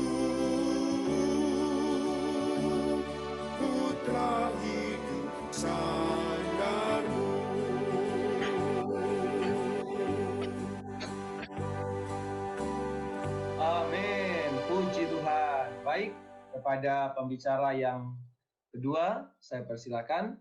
Tuhan Yesus memberkati. Amin. Amin. Puji Tuhan, saudara-saudari, salam sejahtera. Kiranya kita tetap semangat. Terima kasih untuk saudara Samuel sudah menyampaikan berita Romawi 1 dan Romawi yang kedua. Untuk bagian saya adalah Romawi yang ketiga dan Romawi yang keempat. Puji Tuhan ya, saudara-saudari, berita yang kedua ini judulnya tadi sudah banyak dijelaskan. Saya hanya sedikit mengulang dari saudara Samuel, yaitu 4 perjalanan penting untuk memasuki ministry zaman, melalui dengan ketat mengikuti minister zaman dengan visi zaman. Ini yang warna hijau ini di Romawi yang pertama ya, juga berkaitan dengan Romawi yang kedua. Romawi yang pertama dan Romawi yang kedua ini adalah mengenai ministry Elia. Tadi sudah diberitakan. Kemudian kita melihat yang Romawi ketiga ini adalah khususnya mengenai 4 perjalanan penting.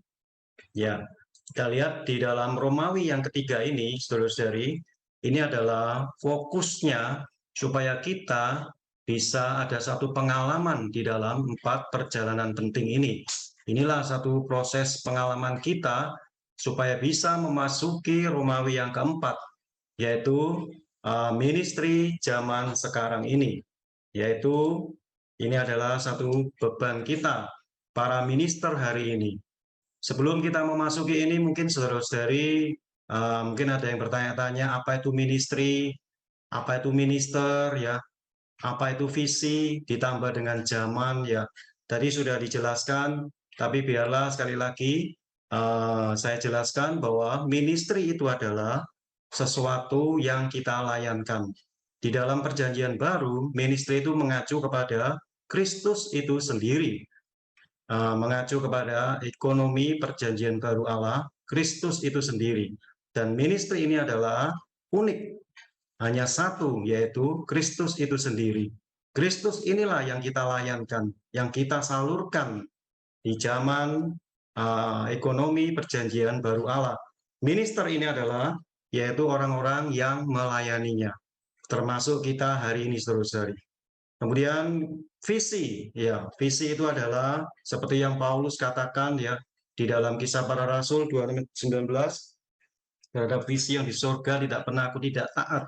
Visi ini adalah suatu penglihatan ya terhadap Allah Tritunggal.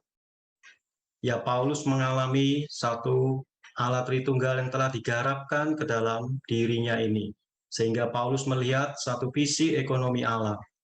Baik saudara-saudari, di dalam Romawi yang ketiga ini, yaitu mengenai mengikuti menurut visi zaman. Poin-poin Romawi ini, kalau saudara-saudari ingin lebih lengkap, bisa melihat di outline-nya untuk perkataan ministry yang lebih lengkap. Karena kalimatnya panjang-panjang, jadi saya hanya melihat memakai kisi-kisinya aja. Mengikuti menurut visi zaman ini. Ya, saudara-saudari, di dalam penghidupan kita, di dalam pengalaman kita hari ini, perlu hari ini dengan ketat mengikuti ministry zaman ini. Ya, mengikuti dengan ketat ini kita bisa melihat teladan dari Elisa. Elisa adalah seorang yang mengikuti dengan ketat, setia dan berjaga-jaga, selalu mengikuti Elia ini. Ketika seperti ini ya saudara-saudari, itulah membawa kita hari ini juga bisa membawa ke dalam pengalamannya untuk bisa memasuki ministry zaman sekarang ini. Baik, kita akan memasuki di dalam Romawi yang ketiga. Ya, di dalam Romawi ketiga ini ada sebuah ilustrasi tadi, ada roda yang berjalan mengikuti pada zaman yang di Gilgal, di Betel, di Yeriko, dan di Yordan ini. Kita melihat roda itu ada porosnya, ada as ya, itu tengah-tengahnya itu kalau tidak ada poros tengahnya, roda itu tidak bisa berjalan. Roda ini menggambarkan satu pergerakan ekonomi Allah. Saudara-saudara, bahwa pergerakan ekonomi Allah itu melewati setiap zaman. Di dalam zaman itu ada visi zaman itu, dan ada para minister zaman itu. Itulah satu roda ekonomi Allah. Kita bisa melihat di Romawi yang ketiga, mengikuti menurut visi zaman yang kita lihat di dalam 4 perjalanan penting ini.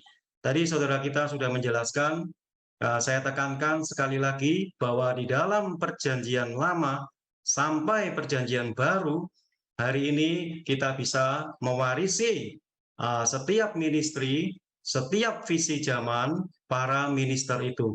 Seperti kita lihat di dalam perjanjian lama, Adam melihat visi tentang penebusan. Lalu kita melihat Enos, visi tentang menyeru nama Tuhan. Kita lihat juga mengenai Henok, ya, orang yang bergaul dengan Allah. Lalu kita melihat Nuh, kita melihat visi orang yang membangun batra, bergaul dengan Allah. Lalu kita melihat Abraham, orang yang hidup oleh iman. Kita juga melihat Ishak, menikmati kasih karunia. Kita melihat Yakub, ya, orang yang ditanggulangi, mengacu kepada pekerjaan Roh Kudus. Lalu melihat Yusuf, orang yang meraja di dalam hayat. Musa, yang melambangkan Kristus yang menebus, membawa umat Israel keluar dari Mesir. Dari sepanjang perjanjian lama, kita melihat ministry, visi, para minister yang ada di dalam nabi-nabi, sampai di dalam perjanjian baru, saudara-saudari. Kita melihat Allah berbicara melalui putranya, Yesus Kristus. Ya.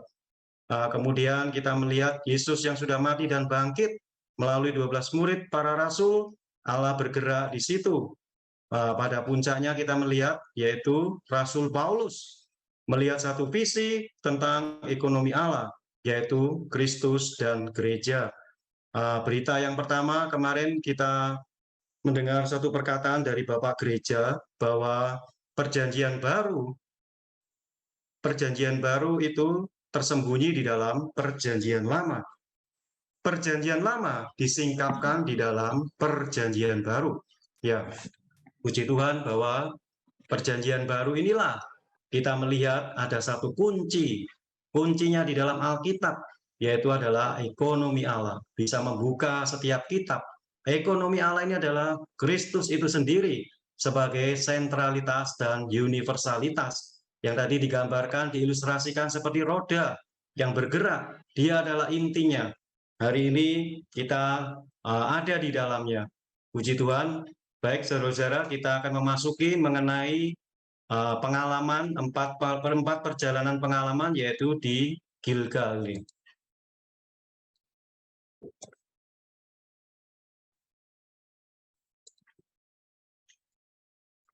Yang 3A, kita melihat lambang 2 figur, yaitu Elia dan Elisa. Lambang 2 figur ini, lambang perjanjian lama dengan ekonomi perjanjian lama, yaitu Elia. Elisa ini melambangkan perjanjian baru dengan ekonomi perjanjian baru. Saudara-saudari, kita melihat ketika Elia ini menggambarkan perjanjian lama, kemudian Elisa ini menggambarkan perjanjian baru. Ini adalah satu zaman dari perjanjian lama ke dalam perjanjian baru. Melalui Elisa inilah memasuki satu zaman di dalam perjanjian baru. Kita melihat Romawi yang 3B ini, yaitu mengenai pengalaman melewati Gilgal. Di dalam 2 Raja-Raja pasal 21 dikatakan, menjelang saatnya Tuhan hendak menaikkan Elia ke surga, dalam angin badai, Elia dan Elisa sedang berjalan dari Gilgal. Ya, saudara-saudari, apa itu Gilgal?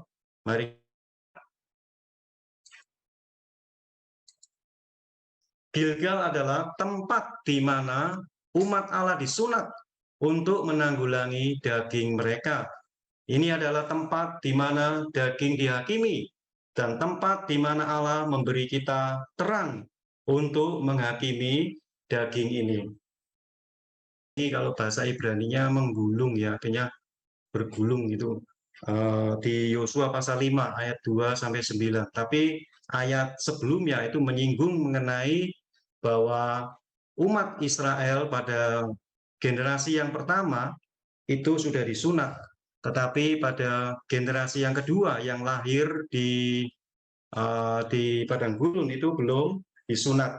Makanya itu perlu ada satu pengalaman menanggulangi daging perkara sunat ini. Kita lihat di dalam Kolose pasal 2:11 dikatakan, dalam Dia kamu telah disunat, bukan dengan sunat yang dilakukan oleh manusia, tetapi dengan sunat Kristus yang terdiri dari penanggalan akan tubuh yang berdosa ini. Ya, ini mengacu kepada sunat Kristus, penanggalan akan tubuh yang berdosa ini. Kita lihat daging memiliki 3 aspek. Yang pertama, daging yang telah rusak. Dari bahwa manusia diciptakan pada awalnya itu, tapi setelah manusia jatuh ke dalam dosa, maka tubuh manusia ini menjadi tubuh daging. Ya, yang bersifat daging penuh dengan hawa nafsu dosa. Di dalam Roma pasal 3:20 dikatakan, sebab tidak seorang pun yang dapat dibenarkan di hadapan Allah oleh karena melakukan hukum dosa. Kalau kita perhatikan ayat ini di dalam bahasa aslinya itu adalah orang dosa ya. Kita di pandangan Allah itu adalah orang yang dosa, orang yang sudah menjadi daging yang tubuh daging yang rusak. Itu tidak dapat dibenarkan di hadapan Allah. Meskipun kita melakukan hukum Taurat. Inilah keadaan manusia hari ini. Dan yang kedua, dikatakan keseluruhan manusia yang jatuh. Jadi totalitas manusia kita ini adalah sudah jatuh, sudah menjadi daging, bersifat daging. Ya, dikatakan tubuh yang dosa. Meskipun manusia kita ada 3 bagian, ada tubuh, ada jiwa, ada roh. Tubuh sudah menjadi dosa, jiwa sudah tercemar oleh dosa, roh sudah mati. Kalau kita melihat di dalam Kejadian pasal 6:3 dikatakan, berfirmanlah Tuhan, rohku tidak akan selama-lamanya tinggal di dalam manusia, karena manusia itu adalah daging. Karena manusia itu adalah daging, tetapi umurnya akan 120 tahun saja. Ya, ini di kisahnya Nuh ya, ini manusia sudah bercampur aduk ya dengan malaikat-malaikat yang jatuh, sehingga manusia sudah menjadi daging. Yang ketiga, kita melihat daging memiliki aspek yang melakukan sesuatu yang baik. Jadi daging ini bukan hanya perkara kenajisan, kejahatan, kecemaran, dosa, tetapi juga ada sesuatu yang baik, yang dikatakan baik oleh daging. Seperti di dalam Yohanes pasal 3:6, apa yang dilahirkan dari daging, ya tetap daging, meskipun itu baik ya. Seperti kita lihat pengalaman Rasul Paulus ya, tadi sudah disampaikan, yaitu Filipi pasal 3:8, Tuhanku lebih mulia daripada semuanya, oleh karena dialah aku telah melepaskan semuanya itu dan menganggapnya sampah, supaya aku memperoleh Kristus. Ini Paulus mengatakan menganggapnya sampah. Sampah ini apa? Sampah ini bukan perkara yang buruk, bukan perkara yang dosa. Paulus belum bertobat. Dia memiliki satu karakter yang baik pada zaman itu. Baik maksudnya terhadap melakukan kegiatan agama. Dia dari suku Benyamin, dia mengikuti aliran yang paling top, aliran Farisi, tidak ada cacat di dalam melakukan hukum Taurat. Semuanya itu baik bagi kita. Tapi Paulus berani mengatakan menganggapnya sampah. Ya, ini satu tanda bahwa apapun yang dianggap baik oleh daging, ya itu tetap daging. Apa yang dilahirkan dari daging adalah daging. Saudara-saudari, kadang-kadang kita juga memiliki hal-hal yang baik di dalam diri kita. Tapi ya inilah kita perlu waspada, karena perkara daging itu perkara tersembunyi. Memang ini adalah penanggulangan yang paling sulit di dalam kehidupan kita. Kita melihat yang berikutnya, B1, daging mutlak dibenci oleh Allah. Ya, daging musuh Allah yang paling kuat dan jahat. Terus dari kita lihat di Keluaran ya, itu bangsa Amalek itu menggambarkan daging. Itu selalu berlawanan dengan umat Israel. berlawanan dengan kehendak Allah yang menghalangi mereka masuk ke dalam tanah permai. Ini adalah perkara yang paling jahat, mutlak dibenci oleh Allah, yang segala sesuatu yang dimiliki dari kelahiran, kebaikan, keramahan, talenta, kegairahan, hikmat, dan kemampuan alamiah. Ya, ini memang ini yang tadi ya, memang sulit untuk dibedakan apakah itu daging, apakah itu hidup di dalam roh. Tapi saudara-saudari, kita bisa merasakan kalau kita betul-betul menanggulangi daging ini, kita akan merasakan bahwa kita sedang di dalam ranah daging ini ya. Mungkin kita memamerkan kebaikan, keramahan, atau mungkin kemampuan kita. Ya, saudara-saudari, saya juga belajar di hadapan Tuhan. Saya melayani, saya akui, saya masih ada di dalam daging. Tapi saya terus berdoa kepada Tuhan, saya mohon terang Tuhan, saya mohon bertobat di hadapan Tuhan. Tuhan menerangi saya, kiranya di dalam kegairahan, khususnya ya di dalam perluasan, di dalam pelayanan, semoga saya terus diterangi oleh Tuhan, bukan daging, tetapi kiranya Kristus ya yang kami layankan adalah ekspresikan, bukan lagi diri kita. Kemudian kita melihat yang ketiga, harus belajar menolak daging. Inilah satu pengalaman kita di Gilgal ya, poin-poinnya yang B3 harus belajar menolak daging. Daging adalah ekspresi tertinggi dari kehidupan rohani. Saya juga belajar untuk perkara ini ya saudara-saudari. Mungkin kita mengatakan saya sudah baca Alkitab, saya sudah bersidang, saya sudah bertutur sabda, saya sudah memberitakan Injil, saya sudah merawat orang. Ini adalah satu kehidupan rohani. Ini adalah satu kemampuan saya. Ini adalah satu perkara yang baik. Ya memang ini adalah bagian dari kehidupan rohani. Tetapi saudara-saudari, ini belum menjamah substansi dari kehidupan rohani itu sendiri. Substansinya kehidupan rohani ini adalah menolak daging. Oh, sungguh betapa sulitnya ya, karena kadang daging bercampur dengan segala aktivitas kehidupan, pelayanan kita. Semoga kita setiap hari, setiap saat kita menolak daging. Ini adalah satu peperangan. Kalau kita hari ini belajar menolak daging, ini adalah satu tanda ekspresi tertinggi dari kehidupan rohani. Tanda bahwa kita ini adalah orang yang rohani.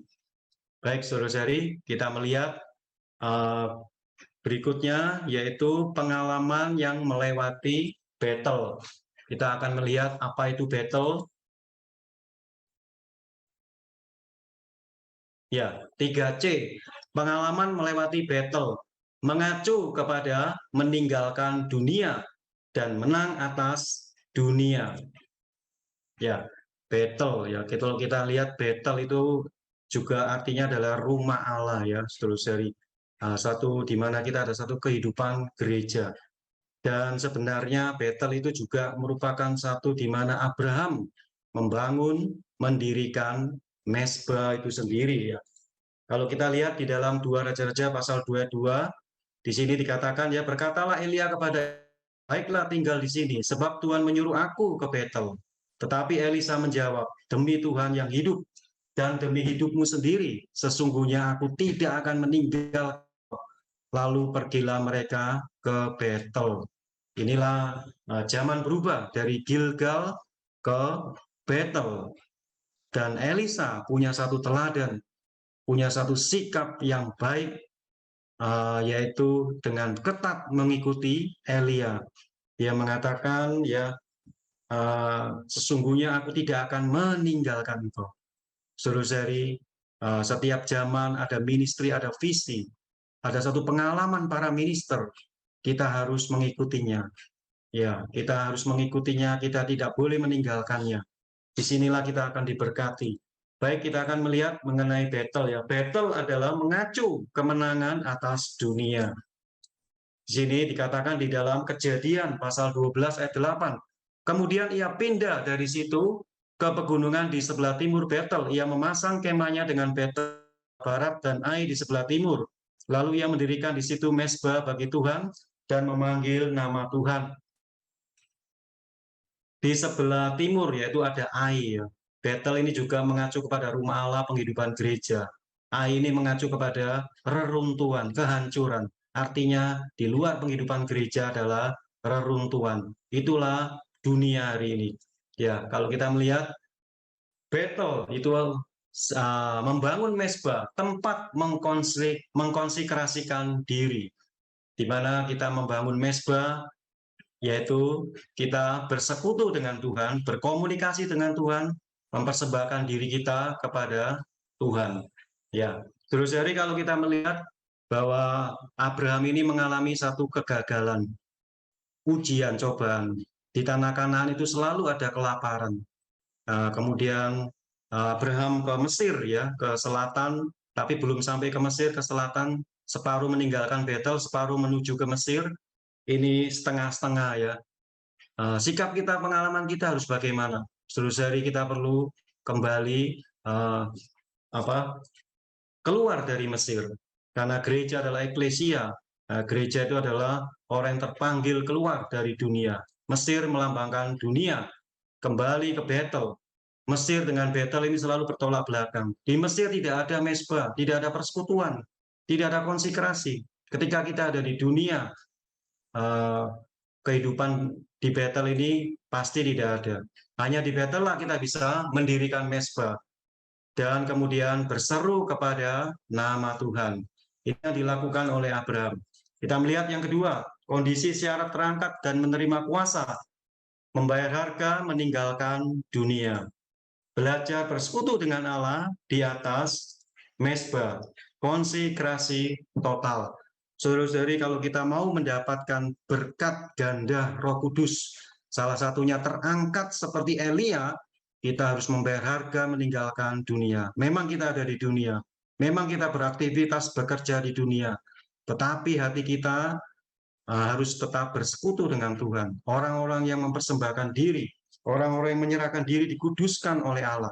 Terus hari inilah satu pengalaman kita akan bisa mengalami kuasa yang demikian. Baik, kita akan melihat pengalaman yang ada di Yeriko. Di Yeriko. Pengalaman melewati musuh Allah atau Satan. Ini di 2 Raja-Raja 2 ayat 4. Tetap dikatakan, sesungguhnya aku tidak akan meninggalkan engkau. Lalu sampailah mereka di Yeriko. Ini satu perkataan yang tegas. Elisa tetap setia mengikuti ministry zaman, visi zaman pada waktu itu. Kita melihat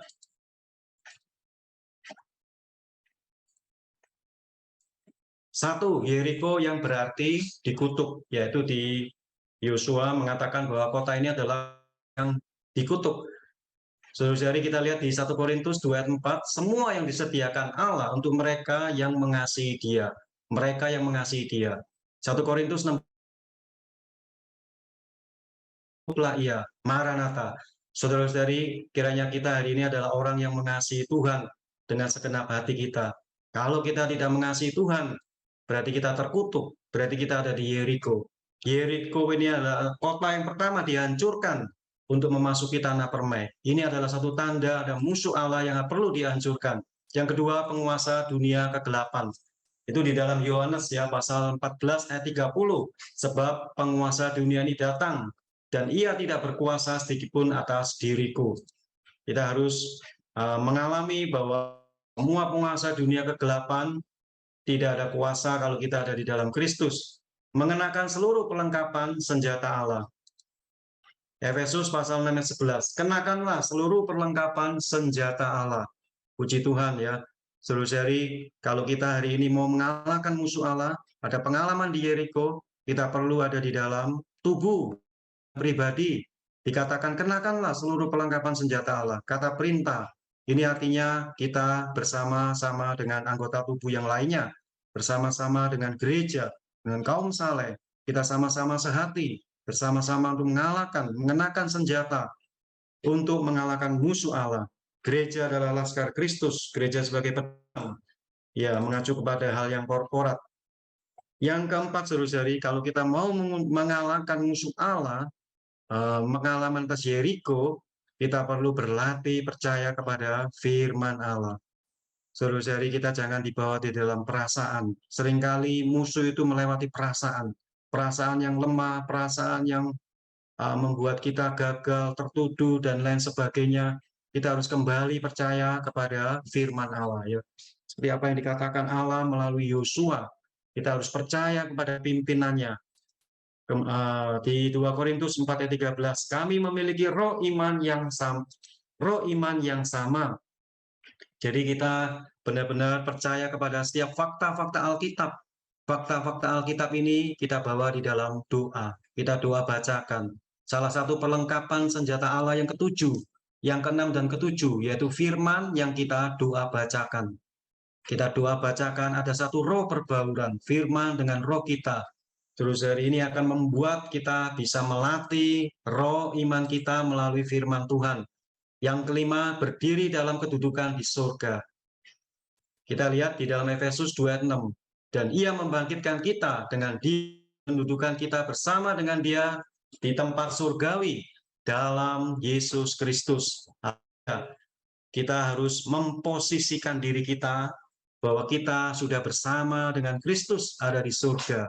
Saudara-saudari, kita harus memandang musuh kita. Pengalaman kita di Yeriko, kita harus memandang musuh Allah, yaitu setan, itu adalah kedudukannya adalah paling rendah.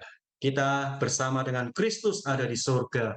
Ya, mungkin orang-orang Yeriko mengatakan kotaku itu setinggi surga. Tetapi perlu ingat saudara-saudari bahwa di surga, bahwa kita bersama Kristus di surga. Ya, ini perlu melatih roh iman kita. Kalau kita tidak melatih roh iman kita, ya kita tidak akan bisa memasuki pengalaman yang demikian. Kemudian yang keenam, meninggikan Kristus, memberi dia tempat pertama. Yosua pasal 6 ayat 6. Dikatakan singkat kata, angkatlah tabut perjanjian itu. Ini menjunjung, meninggikan Kristus. Kalau kita mau mengalahkan musuh Allah, jangan tinggikan diri kita. Daging kita sudah disunat, meninggikan Kristus itu sendiri.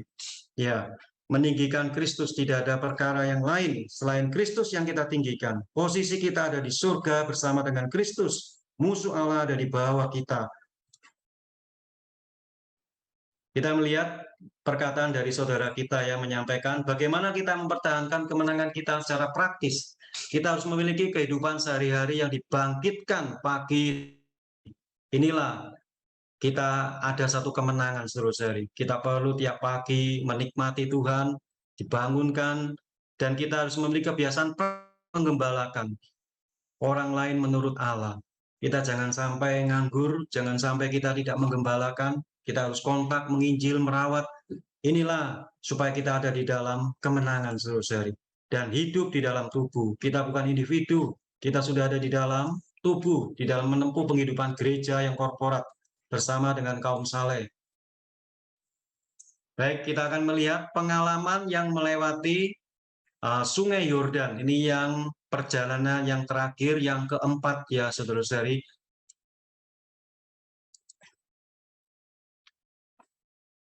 3E, pengalaman melewati Sungai Yordan menandakan kematian dan kebangkitan. Ya, bedanya apa dengan Laut Merah dan Sungai Yordan? Kalau di dalam Laut Merah, mereka itu terpaksa karena dikejar oleh musuh orang-orang Mesir. Mereka harus melewati Laut Merah. Tetapi kalau di dalam Sungai Yordan, mereka itu adalah kemauan mereka sendiri, pilihan mereka sendiri. Terus dari kiranya ini menjadi satu pengalaman kita melewati Sungai Yordan adalah kemauan kita. Ini ayat yang ke-6 ya. Sekali lagi, Elisa, orang yang setia, orang yang taat, selalu mengikuti ministry, dia selalu ketat mengikuti Elia ini. Ini ayatnya, saya tidak membacanya. Kemudian kita melihat yang pertama, melewati kematian, masuk ke dalam kebangkitan. Matius 3:15. Gambaran seperti Tuhan Yesus di dalam perjanjian baru dikatakan menggenapkan seluruh kehendak Allah.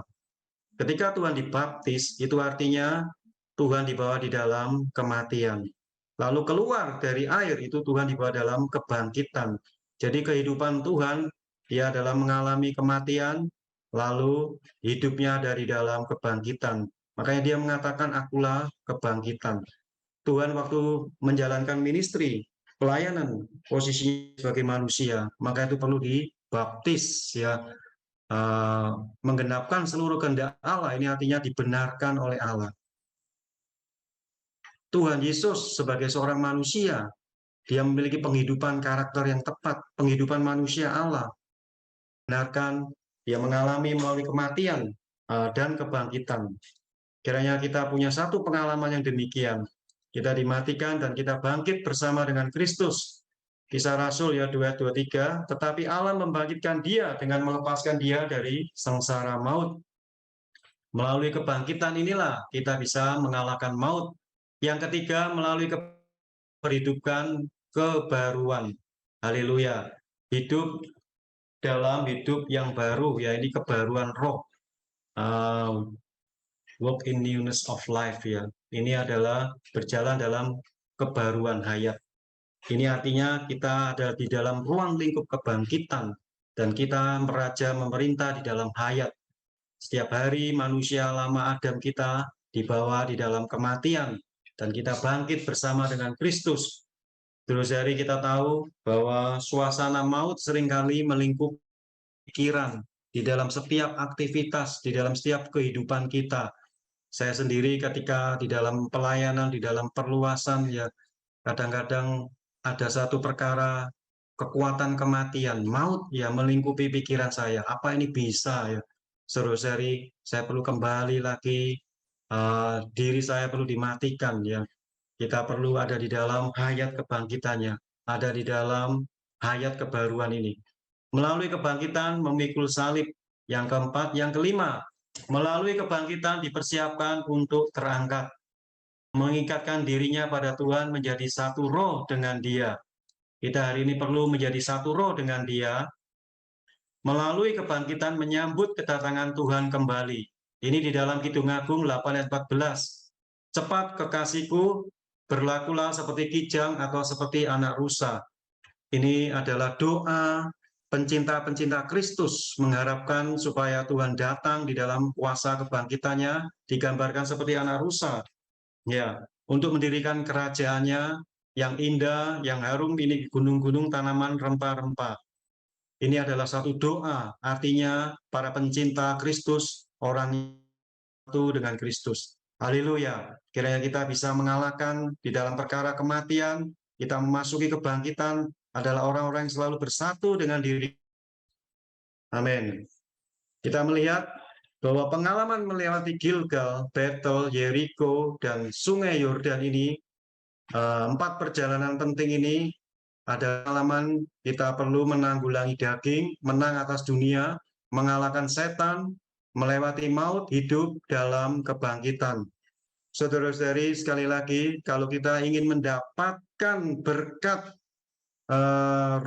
berkat ganda dari Roh Kudus dari Elia, yaitu kita terangkat dan mendapatkan satu pakaian ya. Waktu Elia terangkat itu pakaiannya dijatuhkan lalu dibawa oleh Elisa, kemudian Elisa memukulnya ke Sungai Yordan itu terbelalak. Ada satu kuasa, ini melambangkan kuasa Roh Kudus itu. Kalau kita mau mendapatkan berkat ganda ini, saudara-saudari, kita harus belajar melewati 4 penting ini. 4 perjalanan penting ini, kita perlu menanggulangi daging, dunia, setan, dan maut, saudara-saudari. Amin.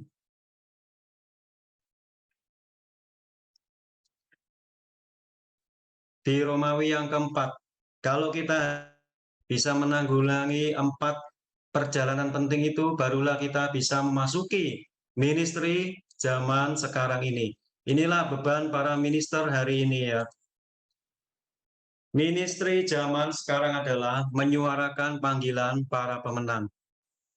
Dari panggilan para pemenang, yaitu kita mendambakan supaya kita terangkat bersama dengan Kristus seperti Elia itu. Siapakah para pemenang hari ini? Adalah orang yang melihat visi, menempuh kehidupan dan pekerjaan kekekalan. Tidak ada perkara kehidupan pekerjaan yang kekal, yaitu selain kita hari ini menyuarakan panggilan para pemenang. Di dalam kitab Wahyu pasal 27, ya barang siapa yang bertelinga adalah yang mendengar apa yang dikatakan Roh kepada gereja-gereja.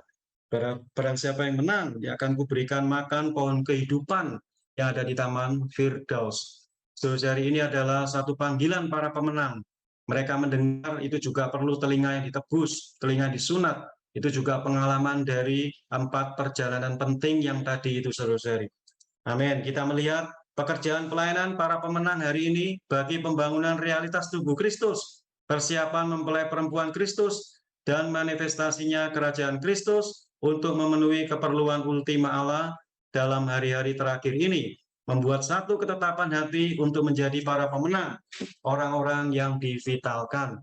Saudara-saudari, tidak ada pekerjaan pelayanan di dalam ministry yang terakhir atau ultima, visi yang terakhir atau ultima yang mewarisi sepanjang zaman.